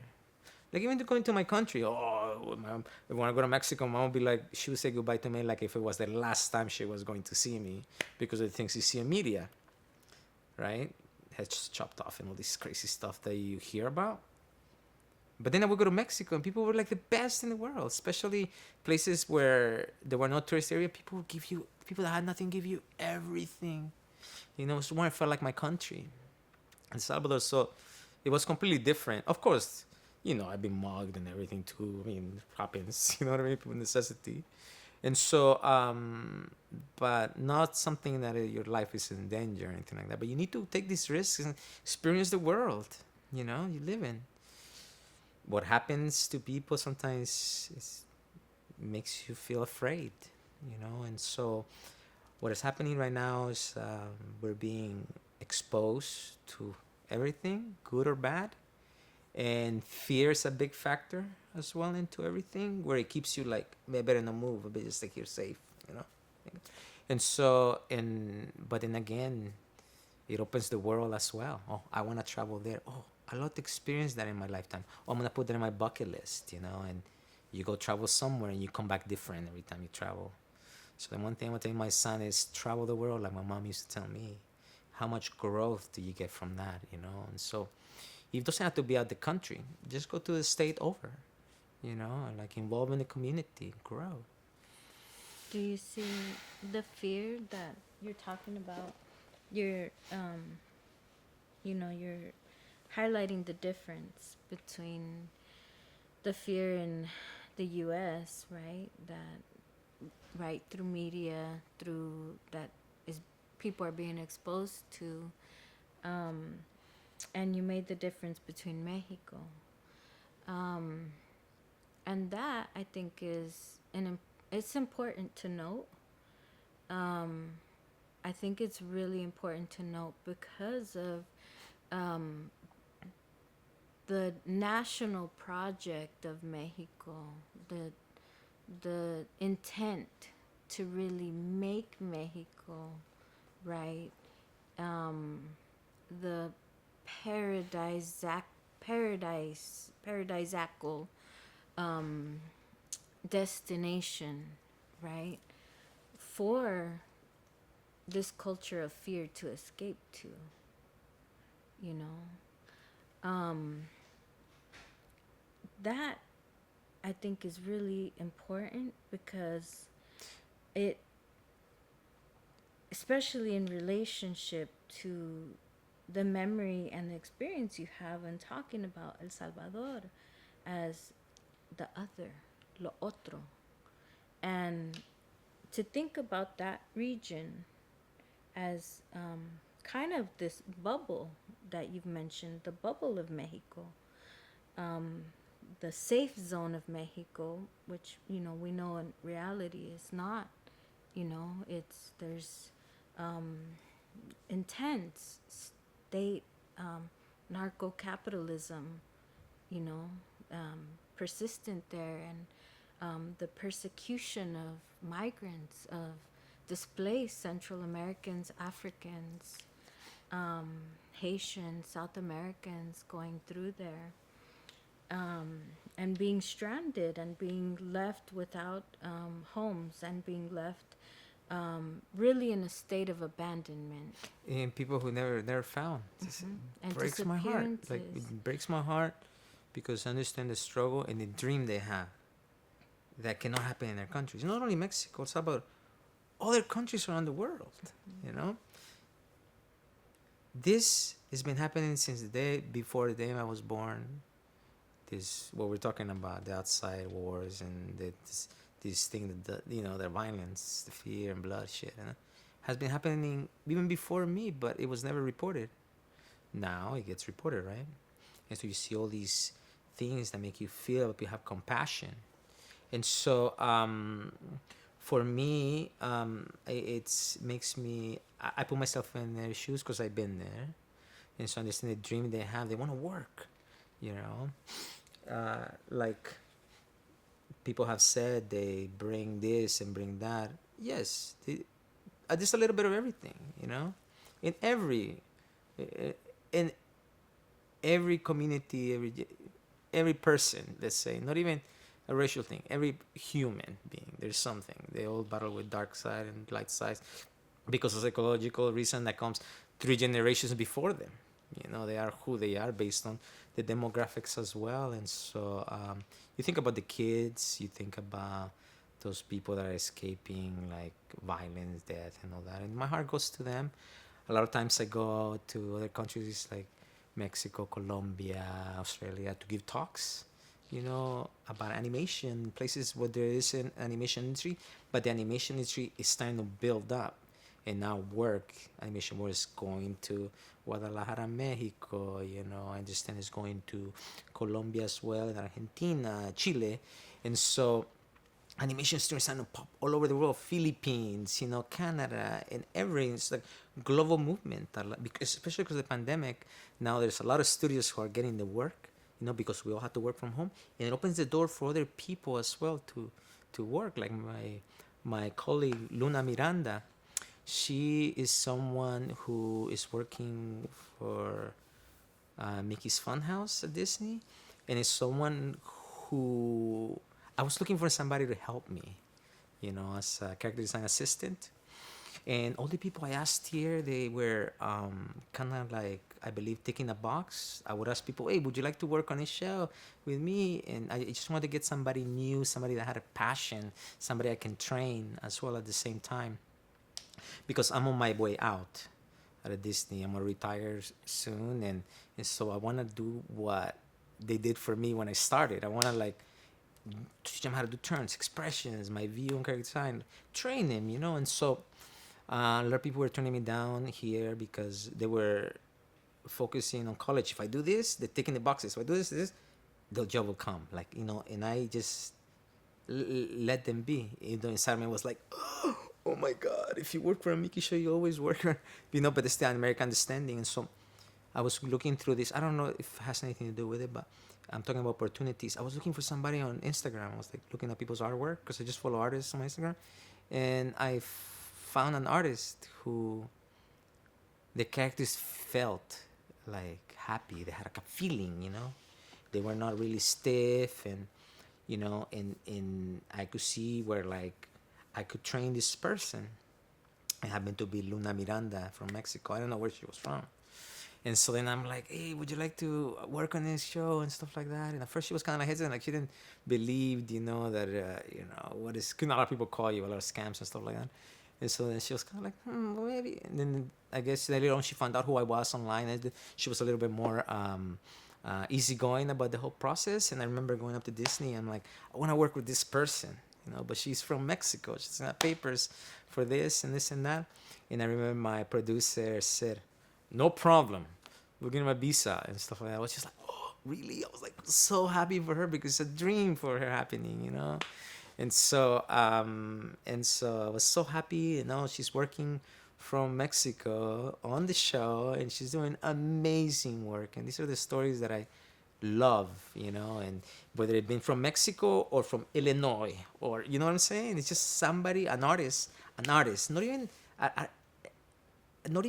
a racing, another artist with a dream like the one I have, to work for Mickey Mouse. And so she's been working with us for the last 2 years, and she's gonna be there for as long as, cause she's so talented. These are people that are very passionate and they do the work. And she wasn't even. I don't even think she was going to go into animation. She was gonna go into she's in some kind of engineer. I forgot to tell her, like industrial engineer, I believe. Don't quote me on that. But animation wasn't like like a thing that she probably saw in her future. And so even though something that she would have liked, but I could see that passion in artwork. And so what social media has done is open the door for a lot of artists. Their portfolios are up online. Yes, we have this stuff here, but there's so much positive things that we can find. It's literally a library. What book are you gonna pick up from the library? This one's gonna make me grow. Oh, this one's gonna scare me. Maybe later. You know what I mean? So it's that kind of like an individual, to answer the whole subject we talked about. And so I am very proud of her, and I definitely see myself in her, and like artists like that approach me to they're looking for a hand, they're looking for a formula, they're looking I want to do what you do. How do I do it? And I point them to the basics, like life trying perspective, write as well, learn to write. It's a big plus. How are you gonna put your stories? Like the ideas that you have are completely different than mine. You can create a story that's original to you. Whether it's your culture, your background, doesn't matter. Here in the land of opportunity, which I do believe in, I lived the whole American dream. Has always like helped me grow and help my family and aim for the stars and accomplish this dream. My work doesn't feel like work to begin with. I draw for a living, and it makes me happy because when I design these characters, I have to be happy because they're like happy characters. So I start getting happy wrinkles, in my face. And so How I'll pose it this way. How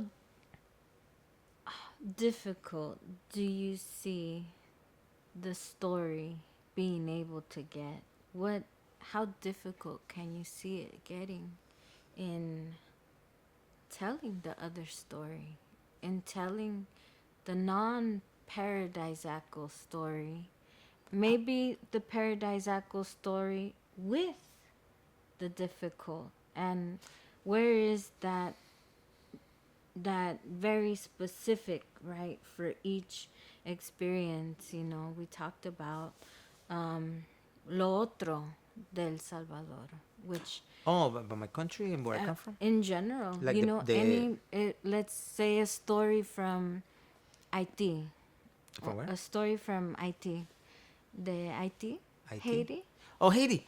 You remember Haiti? A story from Haiti. Uh-huh. A story that explains Toussaint Louverture, the uprising of emancipated free people from French colonizers.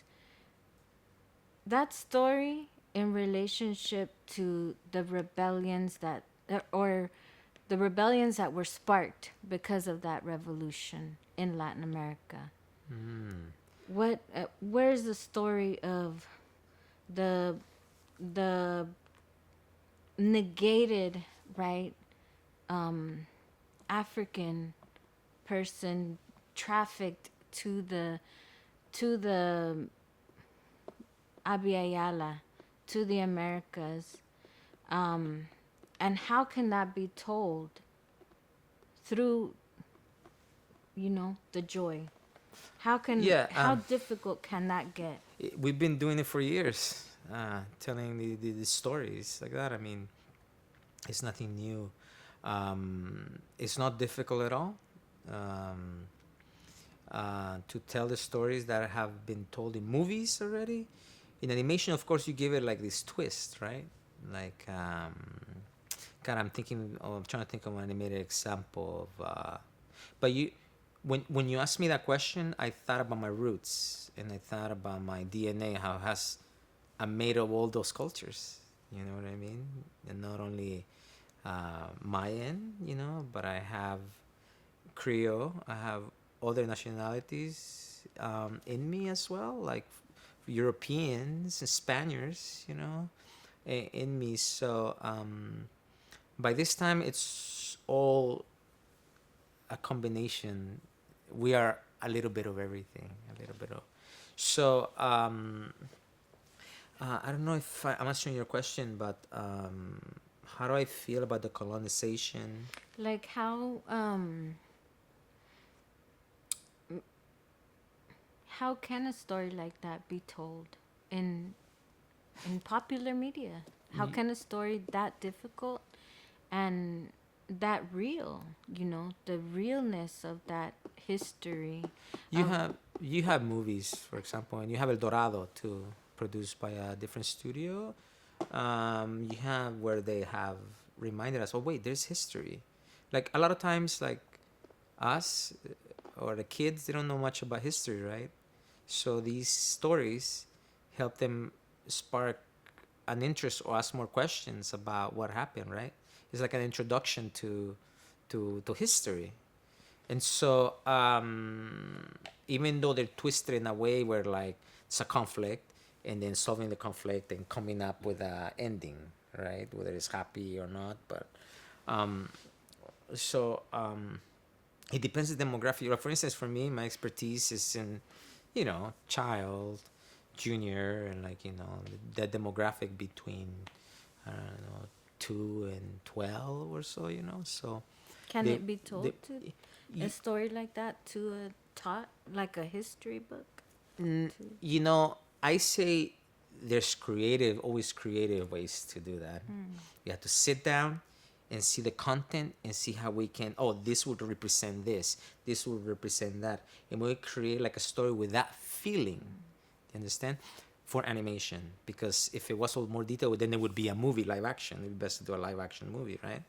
And so I wish I had my writers' friends here to answer this question more, because it's not my expertise. My expertise is to grab the story you tell me and make it fit as far as the tone of the characters.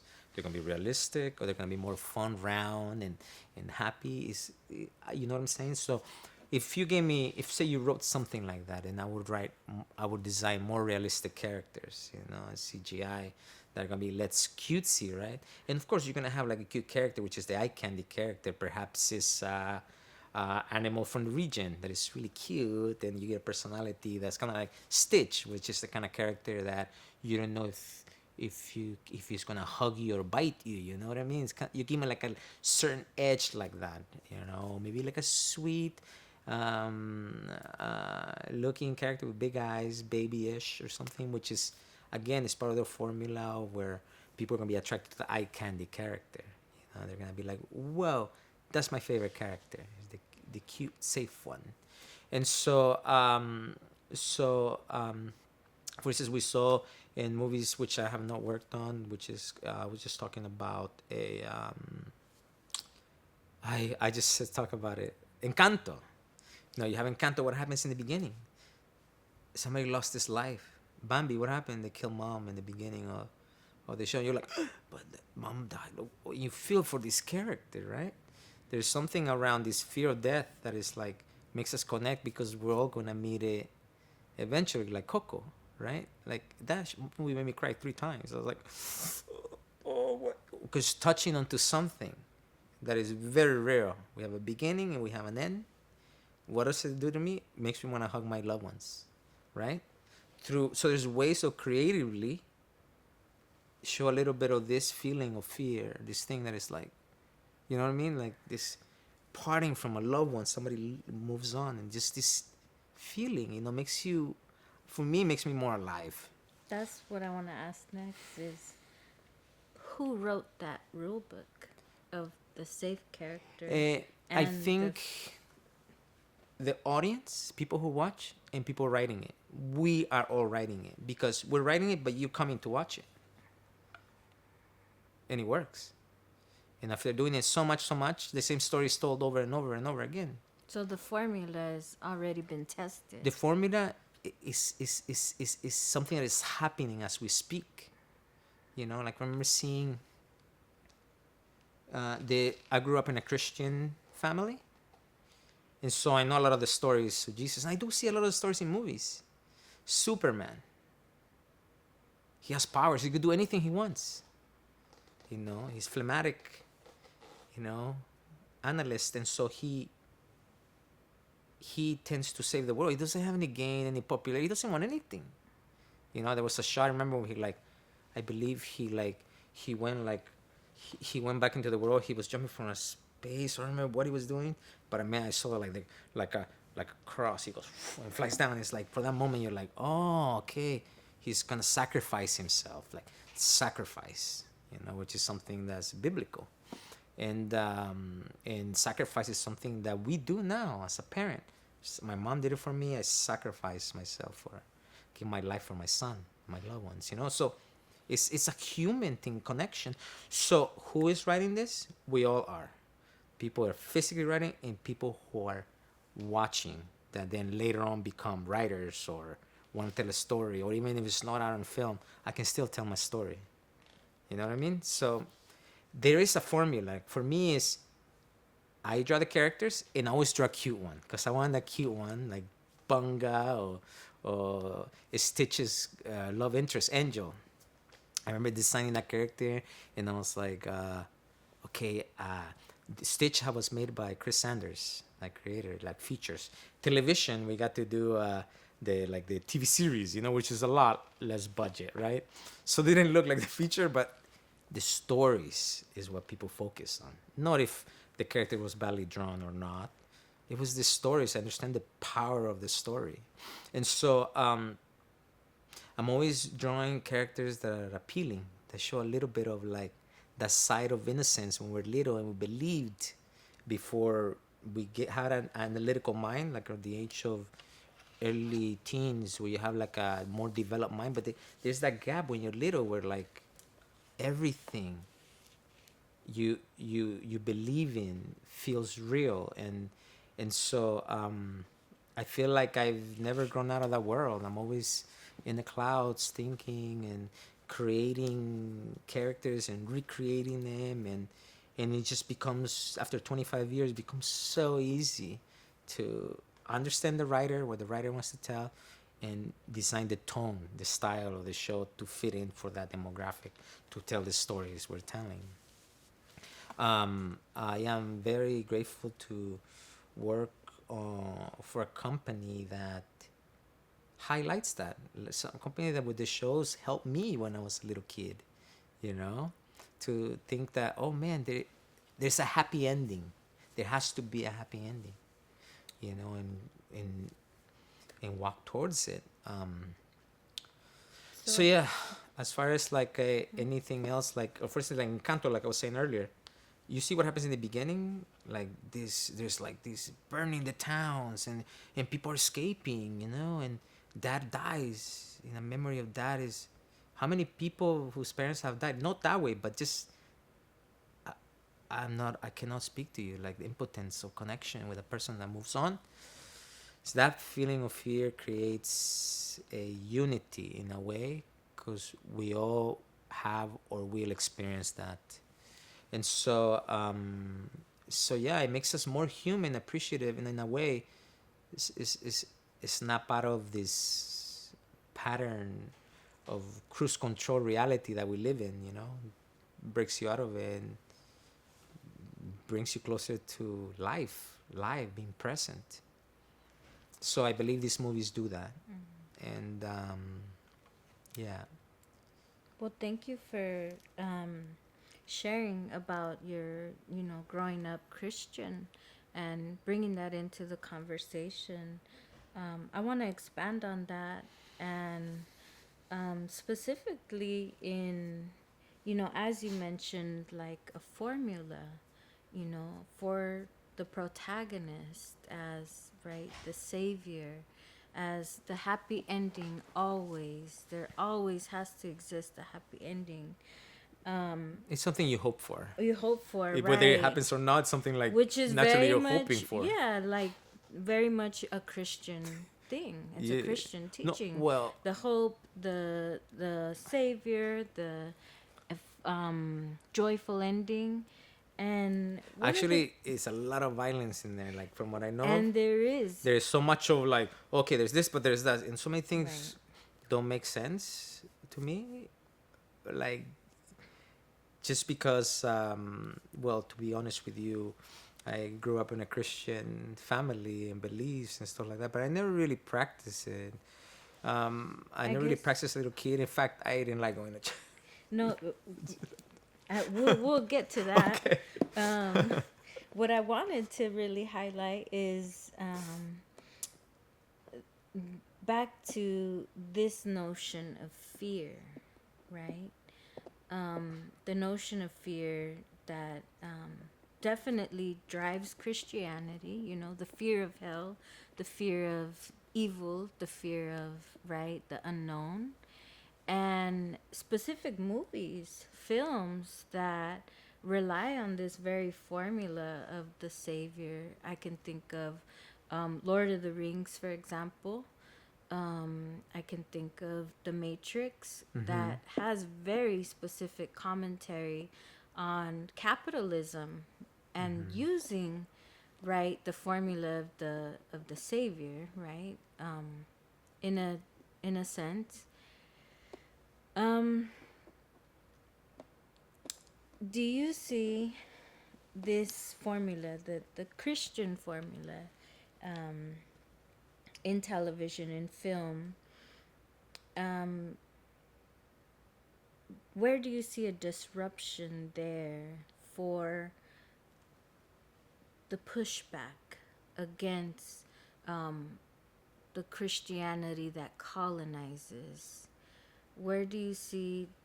Yeah, I know what you're saying. Yeah, I guess it's part of my why things don't make sense. You know, as far as we grew up in El Salvador, Mayans.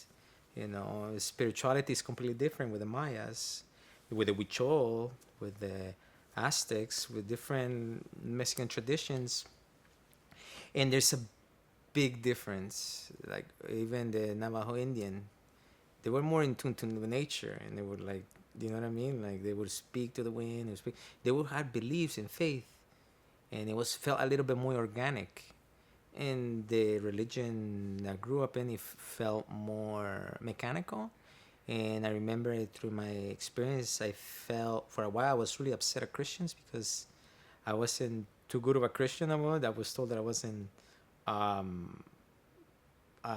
what is it, a super like more Christian, you know. And so I was like, and then, but since I always analyze people because of my job, I would notice so much fanatism in it, and would find more real people being real in a more indigenous traditions, you know, where it was like it was magical, and that's where I found sort of a spirituality, and then I was able to understand the Christianity, the good side of Christianity. Everything, we're humans. Everything twisted here, but the book that I understand, that I read, so many poems, songs, and wisdom in the middle of like chaos and everything, just like the world we live in. You know, so you can always adapt it to a lot of things. So humanity, people who wrote that, had their own history. I'm sure I wasn't there, which is I cannot really talk a lot about it. but I can see the human necessity to believe or to see that we have something that connects us all, like an energy that connects you and I, the rest of the people. It's almost like its own religion, but it feels to me a little bit more organic. You know who you are, like as a person, well, how open you are to understand those around you and yourself, and better you, and then the rest will follow.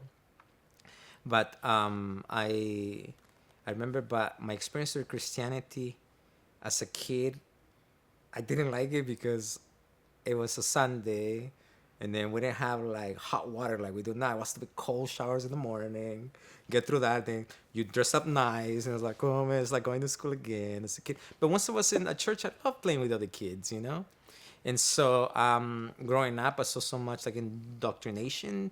And growing up, I was upset that the at some point that the conquistadors came and they changed that. And, I'm just following what everybody was saying, you know. But then when I grew out of it, I realized, hey, I'm proud. I have Garcia in me, you know. My mom is like light skin and she looks so Spaniard, and so I was really proud of just being like where I came from. That I have more culture inside in me, and so I respect Christianity, and to be honest with you, I respect every religion because and whether it makes sense or not, there's something that aims towards your self growth, that which is up to you. You know what I mean? Like what applies, like how do you see things? So it's again something really personal, relationship, the real relationship you have with your spirituality or with like money, or for a lot of times money for people, God can be money, pleasures. It can be the real thing, like you know what I mean, like a certain fear. And so I believe that having the community of the church, I do attend a church right now. My wife has pulled me onto the going back into the Christian church, and my perspective on it is completely different.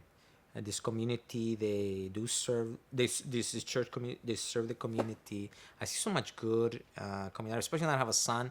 I kind of want him to understand, to respect others, and to have a little bit of fear of God to help him grow, but just a little bit, just a little balance to help him be like, to have what is the word, to have integrity,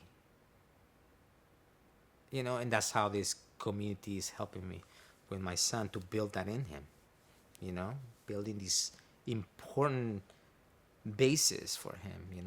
I have a hard time telling that there is a man up in the clouds and stuff like that, and there's a Santa Claus, and I do now. I kind of like struggle with that, but I'm just gonna have fun and just have teaching the religion that I learned, where I've been pushed, because it's different for everybody. It's really hard to say, but Right.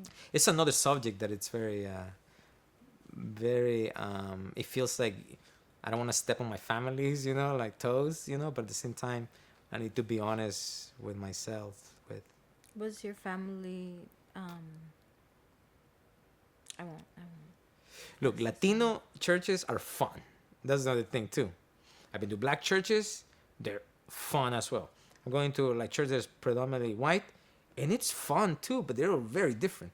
But let's go back to the Latino one. Latino one, we dress up really nice on Sundays, and we go to church, and everybody's dressed up really nice, a nice community. It's a moment where like you like if it was a celebration, right? And there's a lot of singing. I've gone to black churches where the singing is like, wow, no instrument, and the voices are just fill your heart, and they just move you. It's like art. Do you know what I'm saying? People open up, they have vulnerability, and people connect, kind of like artists, like we connect on the shoulders, we give it our hearts. So, and the white churches, again, they have like instruments, and so like freaking like music is like professional, and then the message applies, and it's changed over the years. And I think it depends where you are or what kind of church it is. It all has some personality, and at the end of the day, the church is not to blame. It's individual people, right? Like your individual people. Somebody who's more fan, you know what I mean? They judge. I mean, you have a little bit of everything, but in my experience, I also found really beautiful people who are vulnerable and they're easy to talk to. And that's one of the things that pulls me in understanding the love, people loving energy, and how believing in something bigger than you helps you, you know. Not because something for something, like, oh, if I do good, then I'm gonna go to heaven, or maybe I'm gonna go to hell, because I always believe heaven and hell is down here, is what you make of it. And so, yeah, that's my view on religion, and feel is something that feeds your soul and is necessary. You know, I can have a balance. Did you find a type of um, an escape from Christianity through reconnecting to your indigenous? Actually, there was a moment in my life where I believed in God, and then the world pulled me in. Like, it was now, God was money. It was making the money, right? It was making ends meet. Deep, deep inside, that was my search. And so then through going, well, understanding indigenous, my friends, and going to ceremonies that in Mexico, and I understood, wow, there is something that holds everything together, you know, in the simplest parts of the world, you know, where the Huichol and how they did ceremonies, and there was just something else. It's just so organic and simple. I couldn't lie. You know, it's people who are telling the truth, and like they're speaking something and understanding something, how we're all connected, even with nature and energies, and what's going on with you, digging deep. What about this? What about that? That is hurting you. Let it go. Like things like that that you would stumble upon, questions you would ask yourself. You know, because some of the ceremonies were different. They were not about listening to somebody speak. You know, it was about you finding your life with that fire, with everything that was happening to you. You know, at the time, the coincidence that were happening, it was like you said, jumping into the matrix, understanding something that hurt, and coming back like, okay, that programming inside of me, I can put it aside. You know what I mean? It's just, it was really interesting to open up myself to be a little bit, get out of my world, understand that there is something bigger than me that I do not understand. And so for me, it made me kind of like, okay, there's something bigger than me that I will never understand. You know, just to think that we're floating on this planet, going at I don't know what speed around the universe, that's very overwhelming to me. And so I come back to my world and my miracle being me, and the miracle of the people next to me to exist, and finding answers through that and discovering things. Life had taught me not to believe in something firmly so much, because there is so much we don't know, right? And so keep an open mind and be a student of life, you know, be a student of life. Find challenges professionally and personally to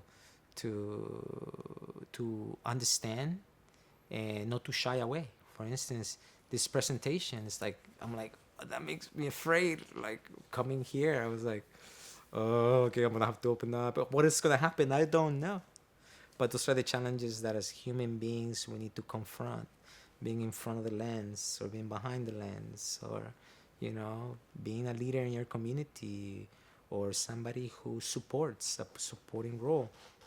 And so um, there's more to come, and I'm excited about life always, and the good and the bad. You always have to find a way to smile and hope. Hope. Keep hoping. Well, this leads me I don't know if like into, yeah, it leads me into my next question and theme, into this theme of the song, el canto. Encanto, yeah. Like what you're describing is, you know, this collectivity in chant, in song, you know, and how that can be a spiritual experience. How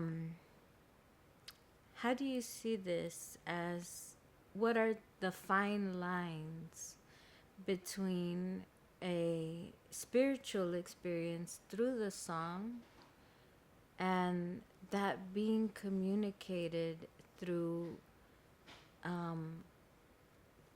right, or being processed, right, through the industry, through the many layers and red tape, if you will, of of conglomerate businessmen, and not just conglomerate businessmen, but really the interest of capitalism, the interest of a profit. Where is that fine line drawn? And not just the fine line, but how can that be disrupted, right? Oh, you mean like rectify or pull back or fixed? Uh, Well, I know that as so much injustice is happening in the world, I know that there are people who are giving their lives for this based on what you told me as well. People protecting the land get killed. People in Africa are protecting the rhinos and the elephants to a constant danger from poachers and stuff like that. It at first it just breaks my heart. It makes me really sad. And in my daydreaming, I wish I was some superhero that can actually, like in a Marvel way, like protect all this, And that space in my imagination kind of settles me down a little bit, like daydreaming. But I'll the give, reality, sorry to interrupt, I want to give an example. So, the film The Lion King. yeah, The film The Lion King, the original song was created by a man in, I believe, Zimbabwe, a songwriter in Zimbabwe, who got to record the song, and the recordings of the song were left with his daughters, with his children in their community. And for years that song was it is an ancestral spiritual song for the community that this man created in 1920s, 1930s, possibly earlier. What happened with that song was it was reinterpreted by many artists, many big, record label artists, the Beach Boys being one. I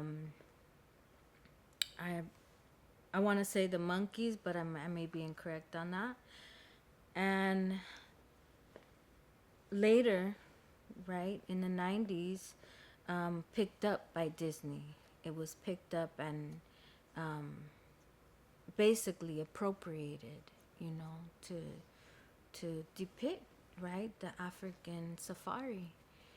And what happened thereafter is the daughters or the granddaughters of the man that wrote the song, who I'm forgetting his name, is they realized that they had the original song. And there was a sudden,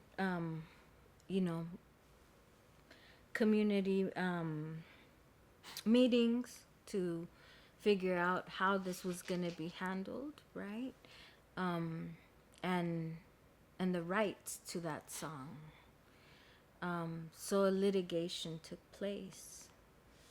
And my question is where does the existence of property and intellectual property, intellectual rights, not even rights, but the appropriation to intellectual creations from global communities, where is that recognized by Disney? And if it's not, at what point does does there come to exist that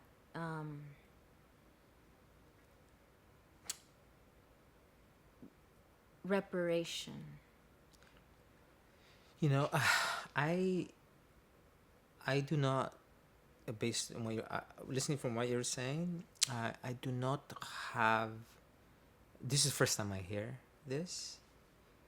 In my opinion, this is my opinion because I don't know any details, and let's use that as an example, right? I personally, when I work on a show, I do want credit on the show because it's part of my work.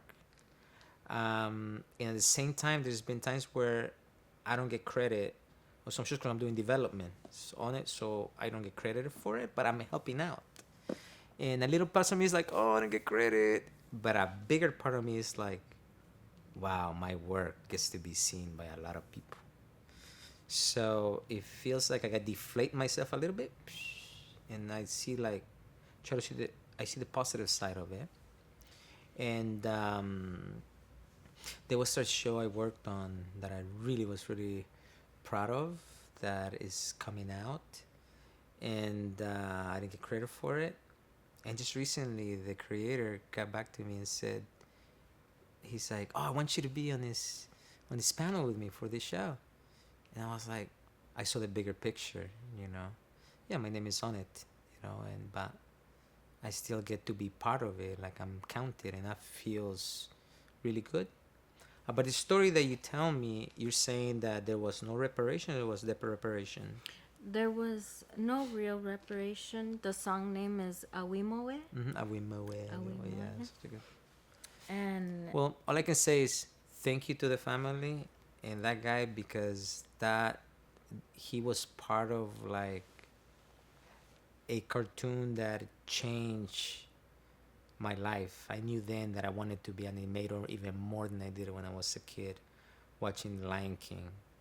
I mean, it was just an incredible movie, incredible story. And I just want to say thank you to the family and the guy.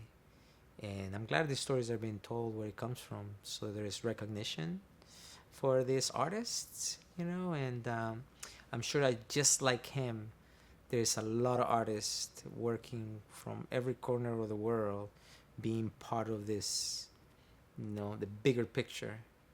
And so I'm sure there are situations like that that happen. And as a viewer, just all I can say is thank you for that little piece of the puzzle that you put into these shows that are gonna outlive us all. do you think Disney has a responsibility in, I guess what I mean by reparations is, you know, the reality that Disney is compensation and reparation. It's more than compensation, because what it does is it recognizes, right, an error. It recognizes an error, and it proposes a change, right, in not doing that again. I know that from where I stand, we are very careful with the shows that we now. You have to understand that a company is not just a company; it's made out of a lot of you and I's, a lot of people, right? And of course, it's a lot of projects happening, and things do get. And now, especially when there was no internet, it was barely starting internet to understand in the early 90s, you know, for the consumers to really see where things went, right? Now that, like you explained, now this happened and this is the reality of it. He didn't get compensated. Yes, of course, I do feel that they need some kind of reparation, I said. For that, I do feel that Disney, but I'm not a lawyer, or I'm not somebody who understands about legal, so it's out of my. I'm just putting myself in their shoes if I'm that family, and my dad worked on this show. Well, obviously, like the thing to feel naturally is like, I do want the world to know that my dad did the song for Lion King, Lion Guy. We're all really proud of it.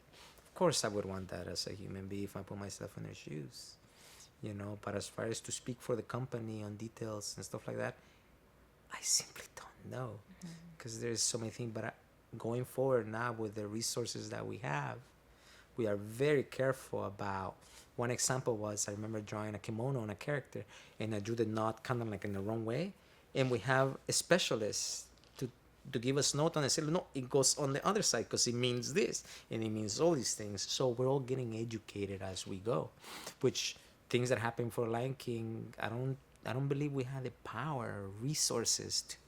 Even though back in those days, I remember the animators we would take a trip to the country that were, you know, like doing a cartoon about, a story about, like Africa, you know, and other countries like that. Like for Coco, they went to Mexico, exactly where the Dia de los Muertos and everything. I had to gather reference and being there to understand. Now, I don't have to go to those places. I could just watch a movie about it, a documentary about it, and now I've educated myself without being there.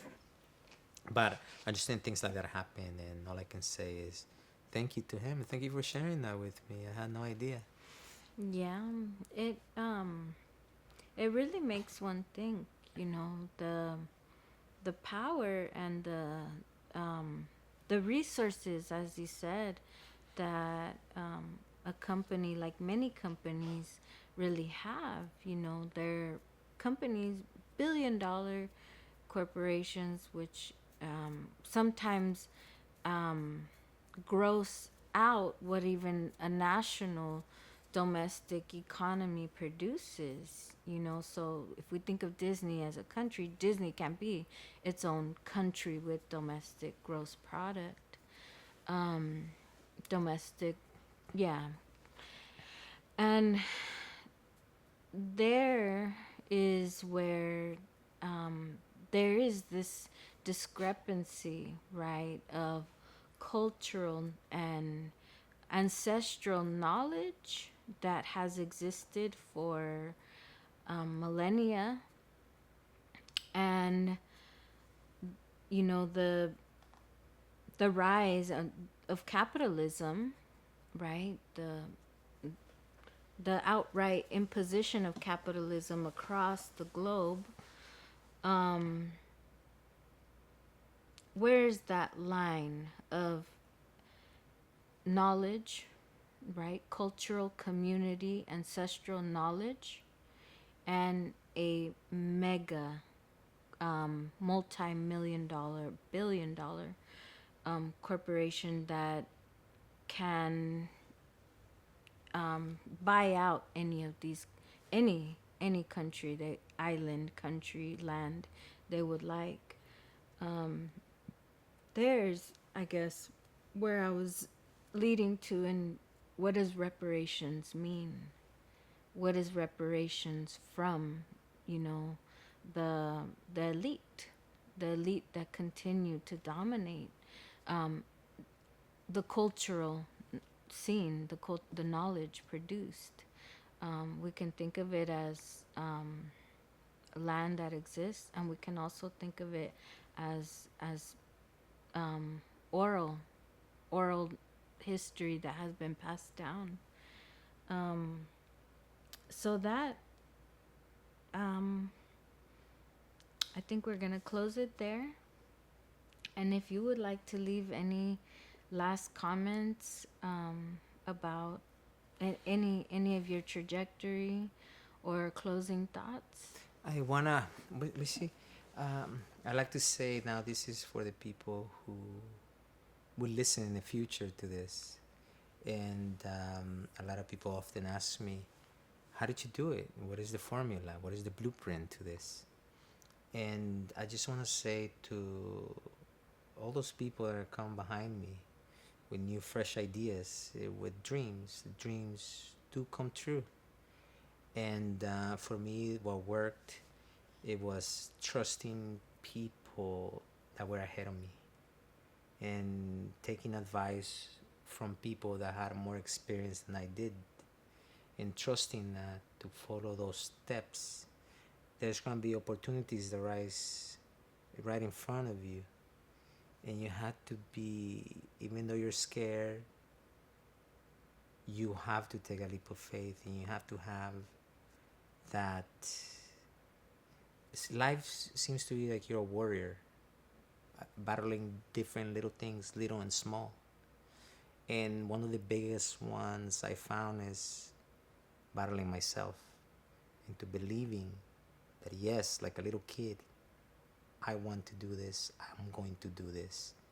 You know what I mean? And so, trusting, for me, my mom was the biggest influence in my life. She made me believe that I can do anything that I would put my mind to. And she supported me all along the way. And so, just like that, I have mentors, people that I found that are no longer here. Edwin Aguilar, he was a big influence and support in my life. And believing in the goodness of those people around you, despite the fact that we talked about a lot of things that are happening in the world around us, at a massive scale. Things that I feel I don't have control of. It's something that I have to learn to live. And it's been like that since I was really young till now. And the battles are different now. And definitely when I leave, I want to leave this beautiful world a better place, even if it's just a little bit, or in the shows that I've been part of that I cannot take full credit for, because there's a lot of people who have lived what I lived. They come to this beautiful country to give back a little bit of themselves. And that's what I believe that is the core of everything that we do, whether it's for Disney, live action, the story we tell, the books we write, the songs we write, is keep in mind that things are always going to be the same. Things are going to be changing for the bad or the worst. Smile in the moments you're down, and smile in the moments that you're up. That's all I can say. And for those artists out there who want to pursue a career in animation and all of that, you have all the resources available online, classes you can take online. It doesn't matter if you're from, I don't know, I want to throw in a country as far as possible from here, Australia, or you're from, Philippines. Or art has a way of selling itself. Art has a feeling. And so if you're an artist, trying to make it big, perhaps it won't be for working for Mickey Mouse, or, let's just keep it simple, Bugs Bunny, or, any of those shows. But in your own world, you can create your own superheroes, your own stories based on your life. Experience as much as you can, because every little thing will impact your artwork. And yeah, I say just never give up, keep going, loving what you do, and because that happiness or that feeling that you want to translate gets captivated into the art that you create. Thank you. Thank you. Thank you.